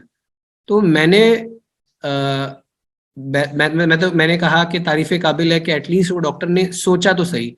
लेकिन वही जब मैंने सारा डिटेल में हिस्ट्री ली उनसे, उसके कुछ वीडियोस देखे, क्योंकि कोविड के कारण बच्चा स्कूल नहीं जा रहा था, तो बाकी बच्चों से कैसे बात करनी है, उनके साथ घुल मिल के कैसे रहना है, वो नहीं कर पा रहा था। तो सोशली लोगों को लग रहा था कि वो ऑटिस्टिक तो नहीं, क्योंकि वो गैजेट से ज्यादा खेलता था। पिताजी भी पूरे दिन वो भी लैपटॉप पे ही काम करते रहते थे, तो बच्चा भी काफी हद तक गैजेट्स में ग्लूड रहने लग गया, मतलब इन्वॉल्व रहने लग गया। तो दिखने के लिए हो सकता है कंफ्यूजन क्रिएट हो कि ये ऑटिस्टिक है क्या, लेकिन जब आप इसको डिटेल में एनालिसिस करोगे, असेस करोगे, थेरेपीज के लिए बच्चे को भेजोगे, तो ये थोड़ा क्लियर हो जाता है कि हाँ बच्चे को ऑटिज्म है या नहीं है।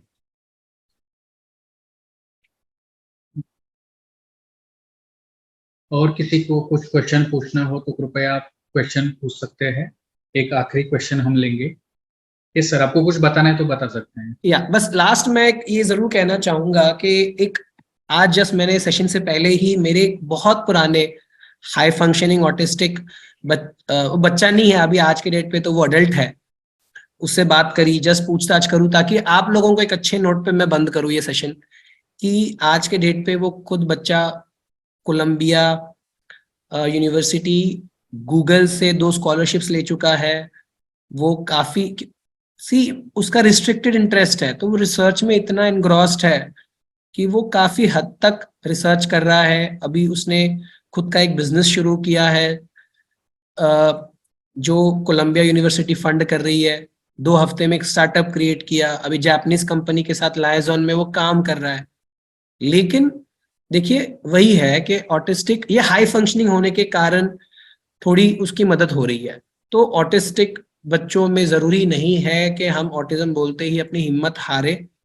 हम अगर बच्चे पे प्रयास करें, उसकी फाइन ट्यूनिंग करें थोड़ी थेरेपीज के थ्रू, तो हो सकता है अगर वो हाई फंक्शनिंग है या IQ उसका नॉर्मल है या अबव एवरेज है, तो वो अपनी जिंदगी काफी अच्छी तरह से बिता देते हैं। कि इस ऑटिस्टिक इंसान के तौर पे कि वो खुद का अपना बिजनेस कर रहा है, खुद के पैरों पे खड़ा है, और वो मुझे भी अभी प्रमोट कर रहा था कि सर फिर, क्योंकि ना लास्ट में वही है, बस एक सोशल सेंस का थोड़ा कमी आ जाता है।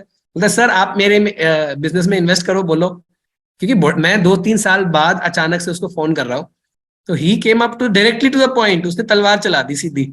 उसने ये नहीं सोचा कि सर 3 साल बाद बात कर रहे, चलो आज तो मैं नहीं पूछता, पहले 2-3 बार उनसे और बात करूं, अपने काम के बारे में शेयर करूं, और फिर मैं शायद उनको फंडिंग के लिए पूछूं या क्या आप इंटरेस्टेड हो मेरे बिजनेस में जुड़ने के लिए।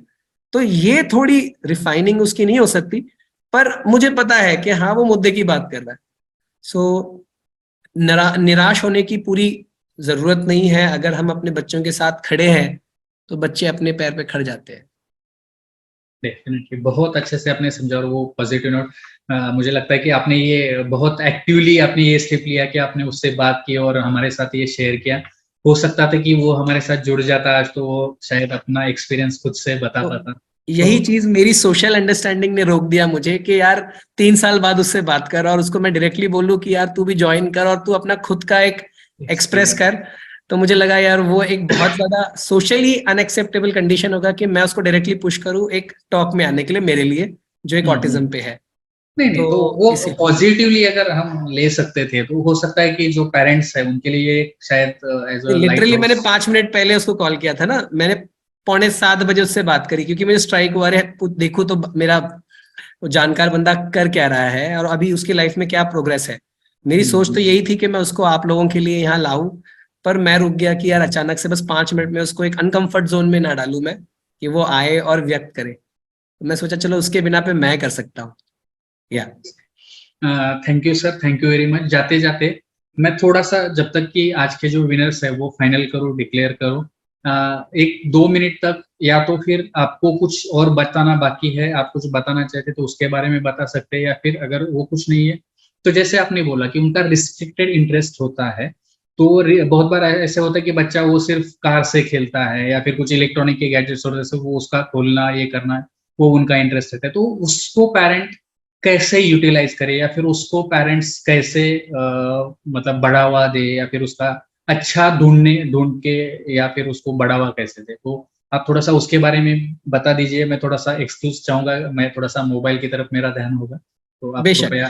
बेशक मैं जरूर आपके साथ कुछ शेयर करना चाहूंगा कि नायर हॉस्पिटल में जब मैं पढ़ाई कर रहा था तो नायर हॉस्पिटल में आदि के नाम से ऑटिज्म डायनेमिक इंटरवेंशंस करके एक स्कूल है, जहाँ पे देखो हर, जैसे पिंकी मैम ने भी एक क्वेश्चन रेज किया था कि क्या ज्यादा गैजेट्स यूज करने से बच्चे ऑटिस्टिक होंगे। तो ये एक डबल एज स्वॉर्ड है, आपको पता होना चाहिए कि कैसे इसको इस्तेमाल करना है। तो देयर आर लॉट ऑफ, आज के डेट पे बहुत से एप्स है जो ऑटिस्टिक बच्चों के लिए बनाई गई है। जैसे आप पिंकी मैडम वो फ्लैश कार्ड्स की बात कर रहे थे, तो ऐसे ही चीजें उस ऐप में बनी हुई है।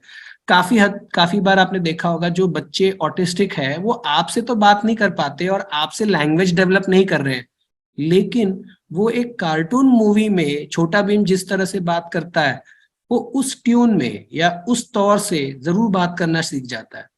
तो गैजेट्स को किस तौर पे आप सही तरह से ट्रेनिंग करने के लिए आप इस्तेमाल कर सकते हो, और एक दायरे में, वो दायरा भी होना जरूरी है, वरना क्योंकि इन बच्चों में वो एक रिजिड पैटर्न बनने की एक फितरत होती है, तो वो फिर थोड़ा प्रोडक्टिव न होते हुए दूसरे छोड़ जा सकता है।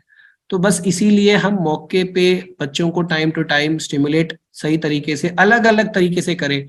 ये बच्चे काफी अच्छा फील करते हैं जिनको सेंसरी इश्यूज होते हैं, इनको आप अगर हग करो, पैट करो, इनको थोड़ा मसाज दो, ये सारी चीजें बच्चे के हित में जाती है। देखो बच्चा इमोशनली तो जुड़ नहीं पा रहा, बट जब आप उसको फिजिकली जुड़ने की कोशिश करते हो, हक करते हो, वो नहीं कर रहा, पर आपके करने से वो बच्चे में एक वो सोशल अंडरस्टैंडिंग धीरे धीरे उभर के आ सकती है। काफी बार पेरेंट्स हताश हो जाते हैं कि यार मेरा बच्चा मुझे प्यार नहीं करता, बट देखो प्यार का फ्यूज उसके अंदर नहीं है इसलिए वो नहीं कर रहा। तो थोड़ा अगर आप उसको हक करे, मसाज दे, पैट करे, जैसे पीठ पे थोड़ा उसको स्टिमुलेट करे, उसी तरह पे जब खाने की दिक्कत है, कुछ चीज वो बड़े चूजी हो जाते हैं कुछ बच्चे ना सेंसेशंस के कारण, तो उसको जैसे आप स्पीच थेरेपिस्ट के पास जाएंगे वो बताएंगे कि सेंसरी ब्रशेस भी आते हैं, तो उसके द्वारा आप सारे गम्स को, मुंह को स्टिमुलेट कर सकते हैं। ये बच्चों में ना काफी हद तक कुछ आदतें होती है कि कुछ बच्चे सब चीजें मुंह में डाल रहे हैं, कुछ बच्चे सब चीजों को बड़े नजदीकी से देख रहे हैं, तो उन सब चीजों के लिए आप थेरेपीज के थ्रू काफी हद तक इनमें फर्क ला सकते हैं। Thank you sir, thank you very much. यहाँ पे एक क्वेश्चन चैट बॉक्स में आया हुआ है, हाइपर एक्टिव और ऑटिज्म चाइल्ड में क्या डिफरेंस है? एडीएचडी वाला जो बच्चा होता है और ऑटिज्म वाला जो बच्चा है उसमें क्या डिफरेंस हो सकता है? एक आखिरी क्वेश्चन हम लेंगे और उसके बाद में हम थोड़ा सा एंड की तरफ। बेशक जो बच्चा जिसको एडीएचडी है, एडीएचडी का फुल फॉर्म है attention deficit hyper activity disorder. तो इसमें क्या है कि सोशलाइजेशन डेफिसिट्स जो हम प्रॉम्प्टली ला रहे हैं, या जो रेपिटेटिव बिहेवियर या रेपिटेटिव खेलने की बात कर रहे हैं वो उतना स्ट्रांगली नहीं है। देखो ये भी न्यूरो डेवलपमेंटल बीमारी है, ये भी बढ़त के हिसाब से बढ़ती रहती है या उभर के आती है। तो उसमें क्या हो जाता है कि न्यूरॉन नसों की फंक्शनिंग उतनी स्मूथ ना होने के कारण ये बच्चे एक जगह केंद्रित नहीं रह पाते।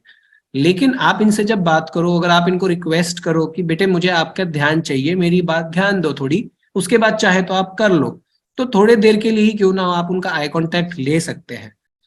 आप इनको इमोशनली जुड़ सकते हैं कि बच्चे को डांट दिया और बच्चा सहम भी जाएगा, आपने कुछ अच्छी चीज बताई वो खुश भी होगा। जॉइंट अटेंशन की जो मैं बात कर रहा था वो इसमें रहेगा कि आप इसको कुछ नई चीज दिखा रहे हो, या वही बच्चा आपको दिन में 10 नई चीजें दिखाएगा। मम्मा ये देखो, मम्मा वो देखो, डैडा वो देखो, मैंने आज ये देखा, मैंने आज वो देखा।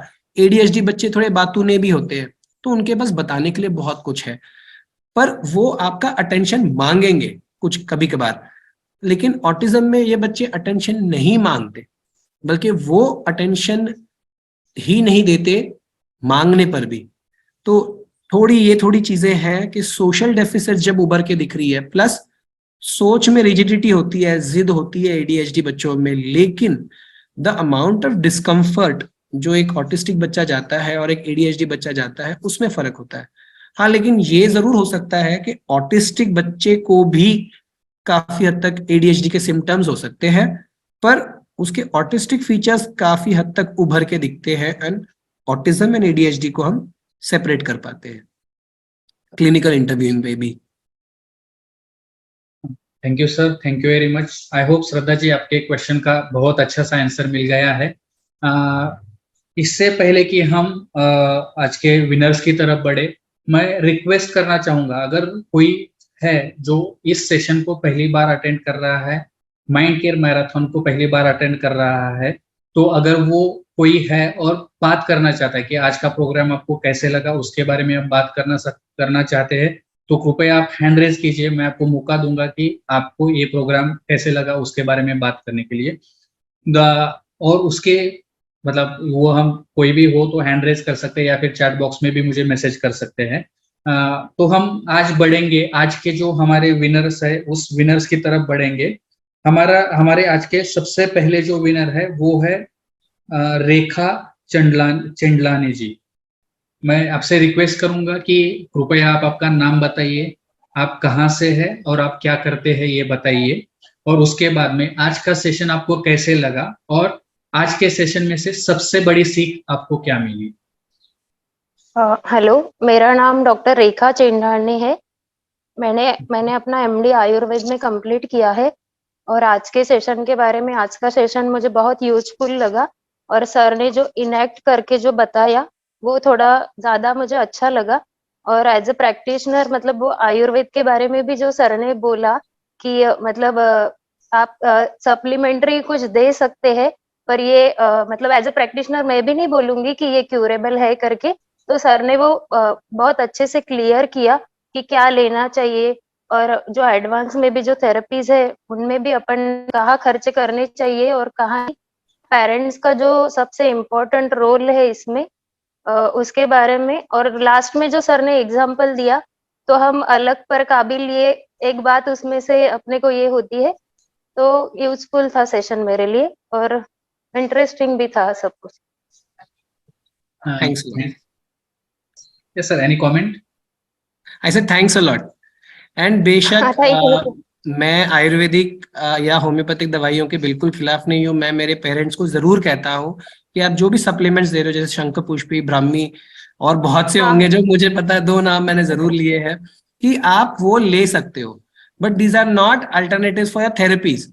तो आपको भी मेहनत करनी पड़ेगी, बच्चे को लेके बैठना पड़ेगा, उसके साथ बोलने की कोशिश करनी पड़ेगी, उसके साथ जो उसके सोशल डेफिसिट्स है या रेपिटेटिव बिहेवियर है उसको तोड़ने के लिए मेहनत करनी पड़ेगी। Thank you. या thank you so much sir. Thank you very much Rekha ji, और कॉन्ग्रेचुलेशंस वंस अगेन। आपके डिटेल्स कॉन्ग्रेचुलेशंस रेखा जी। आपके डिटेल्स हमारे पास में है, आपको आपका गिफ्ट 2-4 दिन में मिल जाएगा। हमारे दूसरे जो विनर है वो है जसप्रीत कौर जी। जसप्रीत जी, आप अगर सुन पा रहे हैं तो कृपया हैंड रेज कीजिए ताकि मैं आपको पिन कर सकूं। आपका वीडियो चालू कीजिए। तक कि जसप्रीत जी हमारे साथ जुड़ पाए, मैं हमारे नेक्स्ट विनर को इनवाइट करूंगा। हमारे नेक्स्ट विनर है निकिता जी, निकिता पाटिल। कॉन्ग्रेचुलेशंस एंड आज के विनर बनने के लिए कॉन्ग्रेचुलेशंस। मेरी आपसे रिक्वेस्ट है कि कृपया आपका नाम बताइए, आप कहाँ से है, आप क्या करते हैं। मैं तो जानता हूँ, मुझे लगता है आप क्या ये थर्ड टाइम है विनर हो, आप दो बार या थर्ड बार विनर हो चुकी है। तो मैं तो आपको जानता हूँ, जो हमारी ऑडियंस है, हमारे सर है, तो उनको कृपया आपका नाम बताइए, आप कहाँ से है, आप क्या करते हैं बताइए, और आज का सेशन आपको कैसे लगा, और सबसे इम्पोर्टेंट आज के सेशन में से सबसे बड़ी चीज आपको क्या लगी, सबसे एक इम्पोर्टेंट मैसेज आपको क्या मिला। मेरा पूरा नाम निकिता अनिल भिवरकर है और मैं कारंजा लाड से हूँ और मेरा पोस्ट ग्रेजुएशन हुआ है अभी काउंसलिंग एंड साइकोथेरेपी में, और अभी मेरी प्रैक्टिस शुरू है सिटी कोतवाली पुलिस स्टेशन अमरावती यहाँ। और आज का सेशन बहुत ही यूजफुल और इंफॉर्मेटिव था मेरे लिए, क्योंकि मेरे बहुत सारे कंसेप्ट क्लियर हुए हैं अभी।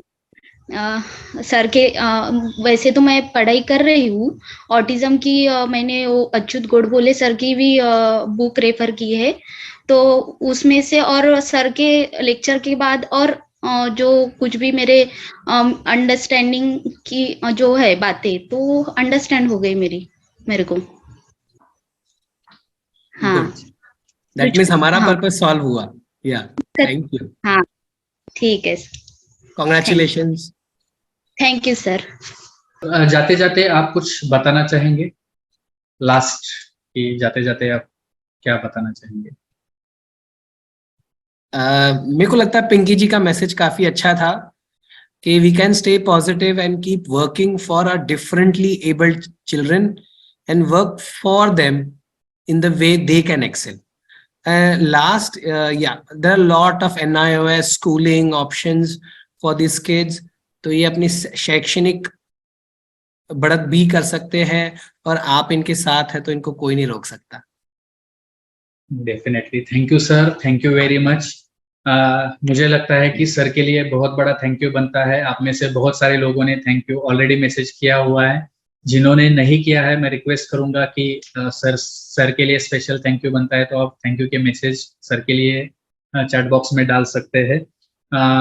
इसी के साथ में सर उनका तो थैंक यू आ ही जाएगा। मैं अपनी तरफ से थैंक यू बोलना चाहूंगा कि आपने अपने बिजी शेड्यूल में से टाइम निकाला, हमारे जो ऑडियंस है उनको मतलब इंफॉर्मेशन दी, उनके जो मन में क्वेश्चंस थे उनको सॉल्व किया। तो मैं सबसे पहले आपको धन्यवाद देना चाहूंगा कि आज हमारे लिए आप एज अ स्पीकर आपने हमें मार्गदर्शन किया, तो thank you very much for that. उसके बाद मैं हमारे जो ऑडियंस है जो बार बार आते हैं, जैसे मैंने बोला कि सुधा जी हो, निकिता जी हो, रेखा जी है, तो बहुत सारे जो लोग हैं, जो हमें पिंकी जी है, तो बहुत बार वो जुड़ चुके हैं, जुड़ रहे हैं, हमेशा अटेंड करते हैं। तो उन लोगों के लिए जो स्पेशली टाइम इस चीज के लिए निकालते हैं, तो सबको मैं धन्यवाद देना चाहूंगा। जो बार बार आते हैं उनको स्पेशल धन्यवाद देना चाहूंगा। जो आज पहली बार जुड़े हैं या फिर कभी कभार जुड़ते हैं, तो उनको भी मैं धन्यवाद देना चाहूंगा। और ये भी चाहूंगा कि आप कृपया जुड़ते रहिए। देखो, बाकी चीजें हैं आप थोड़ा सा बाजू में निकाल के रख सकते हैं, बाद में भी कर सकते हैं, लेकिन ये सेशन आप लाइव डायरेक्टली अटेंड करते हैं तो डेफिनेटली वो आपके लिए इंफॉर्मेटिव हो सकता है, या फिर वो आप क्वेश्चंस भी पूछ सकते हैं उसमें। तो आप सभी को धन्यवाद दूंगा और चाहूंगा कि आप कृपया लाइव अटेंड करने की कोशिश कीजिए। वो सभी जो पार्टिसिपेंट्स है, जो ऑलरेडी मतलब जिन्होंने पार्टिसिपेट किया, उन सभी को मैं धन्यवाद देना चाहूंगा। जो विनर्स हुए उनको कॉन्ग्रेचुलेशंस कहना चाहूंगा, और जो विनर्स नहीं हुए तो मैं उनसे रिक्वेस्ट करूंगा कि आते जाइए, रिप्लाई करते जाइए। कहीं कभार ऐसे होता है कि जैसे आज सुधा जी ने जो है सेकेंड क्वेश्चन के सिर्फ 4 चीजें बताई, एक क्वेश्चन बताना, वो एक जो 5th पॉइंट था वो भूल गए। तो कभी कभार इन चीजों की वजह से, या फिर कभी कभार ऐसे होता है कि आगे पीछे हो जाता है, थोड़ा सा टाइमिंग में थोड़ा सा होता है, तो इसकी वजह से सिर्फ आप थोड़ा सा पीछे है। तो आप आते जाइए, जुड़ते जाइए, और डेफिनेटली एक्टिवली पार्टिसिपेट कीजिए। मेरी सभी पार्टिसिपेंट से रिक्वेस्ट है कि आप डॉक्टर हो, साइकोलॉजिस्ट हो, कुछ भी हो, आप जनरल पब्लिक भी है, तो आपको जैसे समझ आए उस लैंग्वेज में, हिंदी, मराठी, अंग्रेजी, कोई भी लैंग्वेज चलेगा, उसमें आप रिप्लाई कर सकते हैं। कोई भी इसमें पार्टिसिपेट कर सकता है, तो एक्टिवली पार्टिसिपेट करने की कोशिश कीजिए। और उन सभी लोगों को मैं स्पेशल धन्यवाद देना चाहूंगा जो इस प्रोग्राम के बारे में लोगों में लेके जा रहे हैं, माइंड केयर मैराथन के बारे में बता रहे हैं, लोगों को मैसेज कर रहे हैं। तो इसी तरह आप, मेरी रिक्वेस्ट है सभी से कि कृपया इसे लोगों तक पहुंचाइए। ये लोगों के लिए है, अवेयरनेस के लिए है, इंफॉर्मेशन के लिए है।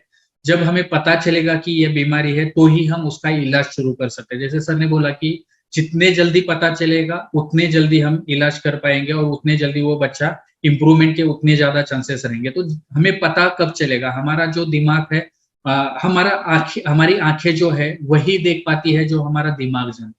तो इसके लिए हमें इन चीजों के बारे में थोड़ा सा जानकारी प्राप्त करना जरूरी है। इस जानकारी का हम इस इंफॉर्मेशन का हम एक्चुअल लाइफ में डेफिनेटली उसको यूज करने की कोशिश कर सकते हैं। और इस सेशन का मकसद है, ये कोई हाईली सिर्फ साइकियाट्रिस्ट के लिए है, सिर्फ डॉक्टर के लिए है, इसी तरह हमने नहीं रखा है। हमने हिंदी में इसीलिए रखा है, इस तरह से हम बात कर रहे हैं कि जो सबसे जो नॉर्मल लोग हो उनको भी ये समझ में आए। तो आप लोगों तक अगर ये इसको पहुंचाएंगे, ज्यादा से ज्यादा लोग जान पाएंगे, ज्यादा से ज्यादा इंफॉर्मेशन उनको मिलेगा, तो जल्दी से जल्दी ये बच्चे का डायग्नोसिस हो सकता है, उनको मदद मिल सकती है, ये बीमारी हो या कोई और भी बीमारी हो। तो उन सभी लोगों को मैं धन्यवाद देना चाहूंगा। और इसी के साथ में ये प्रोग्राम मैं खत्म करना चाहूंगा। उससे पहले जाते जाते रुपेश सर जी, आपको कुछ बात करनी हो, कुछ लास्ट मैसेज देना हो तो आप। मैं सिर्फ डॉक्टर अतुल जी को धन्यवाद करना चाहूंगा और सभी श्रोताओं को धन्यवाद करना चाहूंगा कि आपने इतने पेशेंस से अपना एक कीमती वक्त निकाला और कुछ नई चीजें समझने की कोशिश करी या सीखने की कोशिश करी। हमारा पर्पस तो यही था। अगर हमने सच में आपको कुछ सिखाया है तो हमारे प्रयास का फल मिल गया हमें। Thank you. और इसी के साथ मिलेंगे अगले महीने में 2 सेशंस होंगे, उसके डिटेल्स आपको डेफिनेटली आपके नंबर पे मिल जाएंगे। अगर आप जुड़े नहीं है मैराथन से तो जो मैसेजेस चैट बॉक्स में दिए हुए हैं शुरू में, उसमें जाइए और वहां से आप जुड़ सकते हैं। इसी के साथ में हम सभी से विदा लेंगे। धन्यवाद। Thank you guys.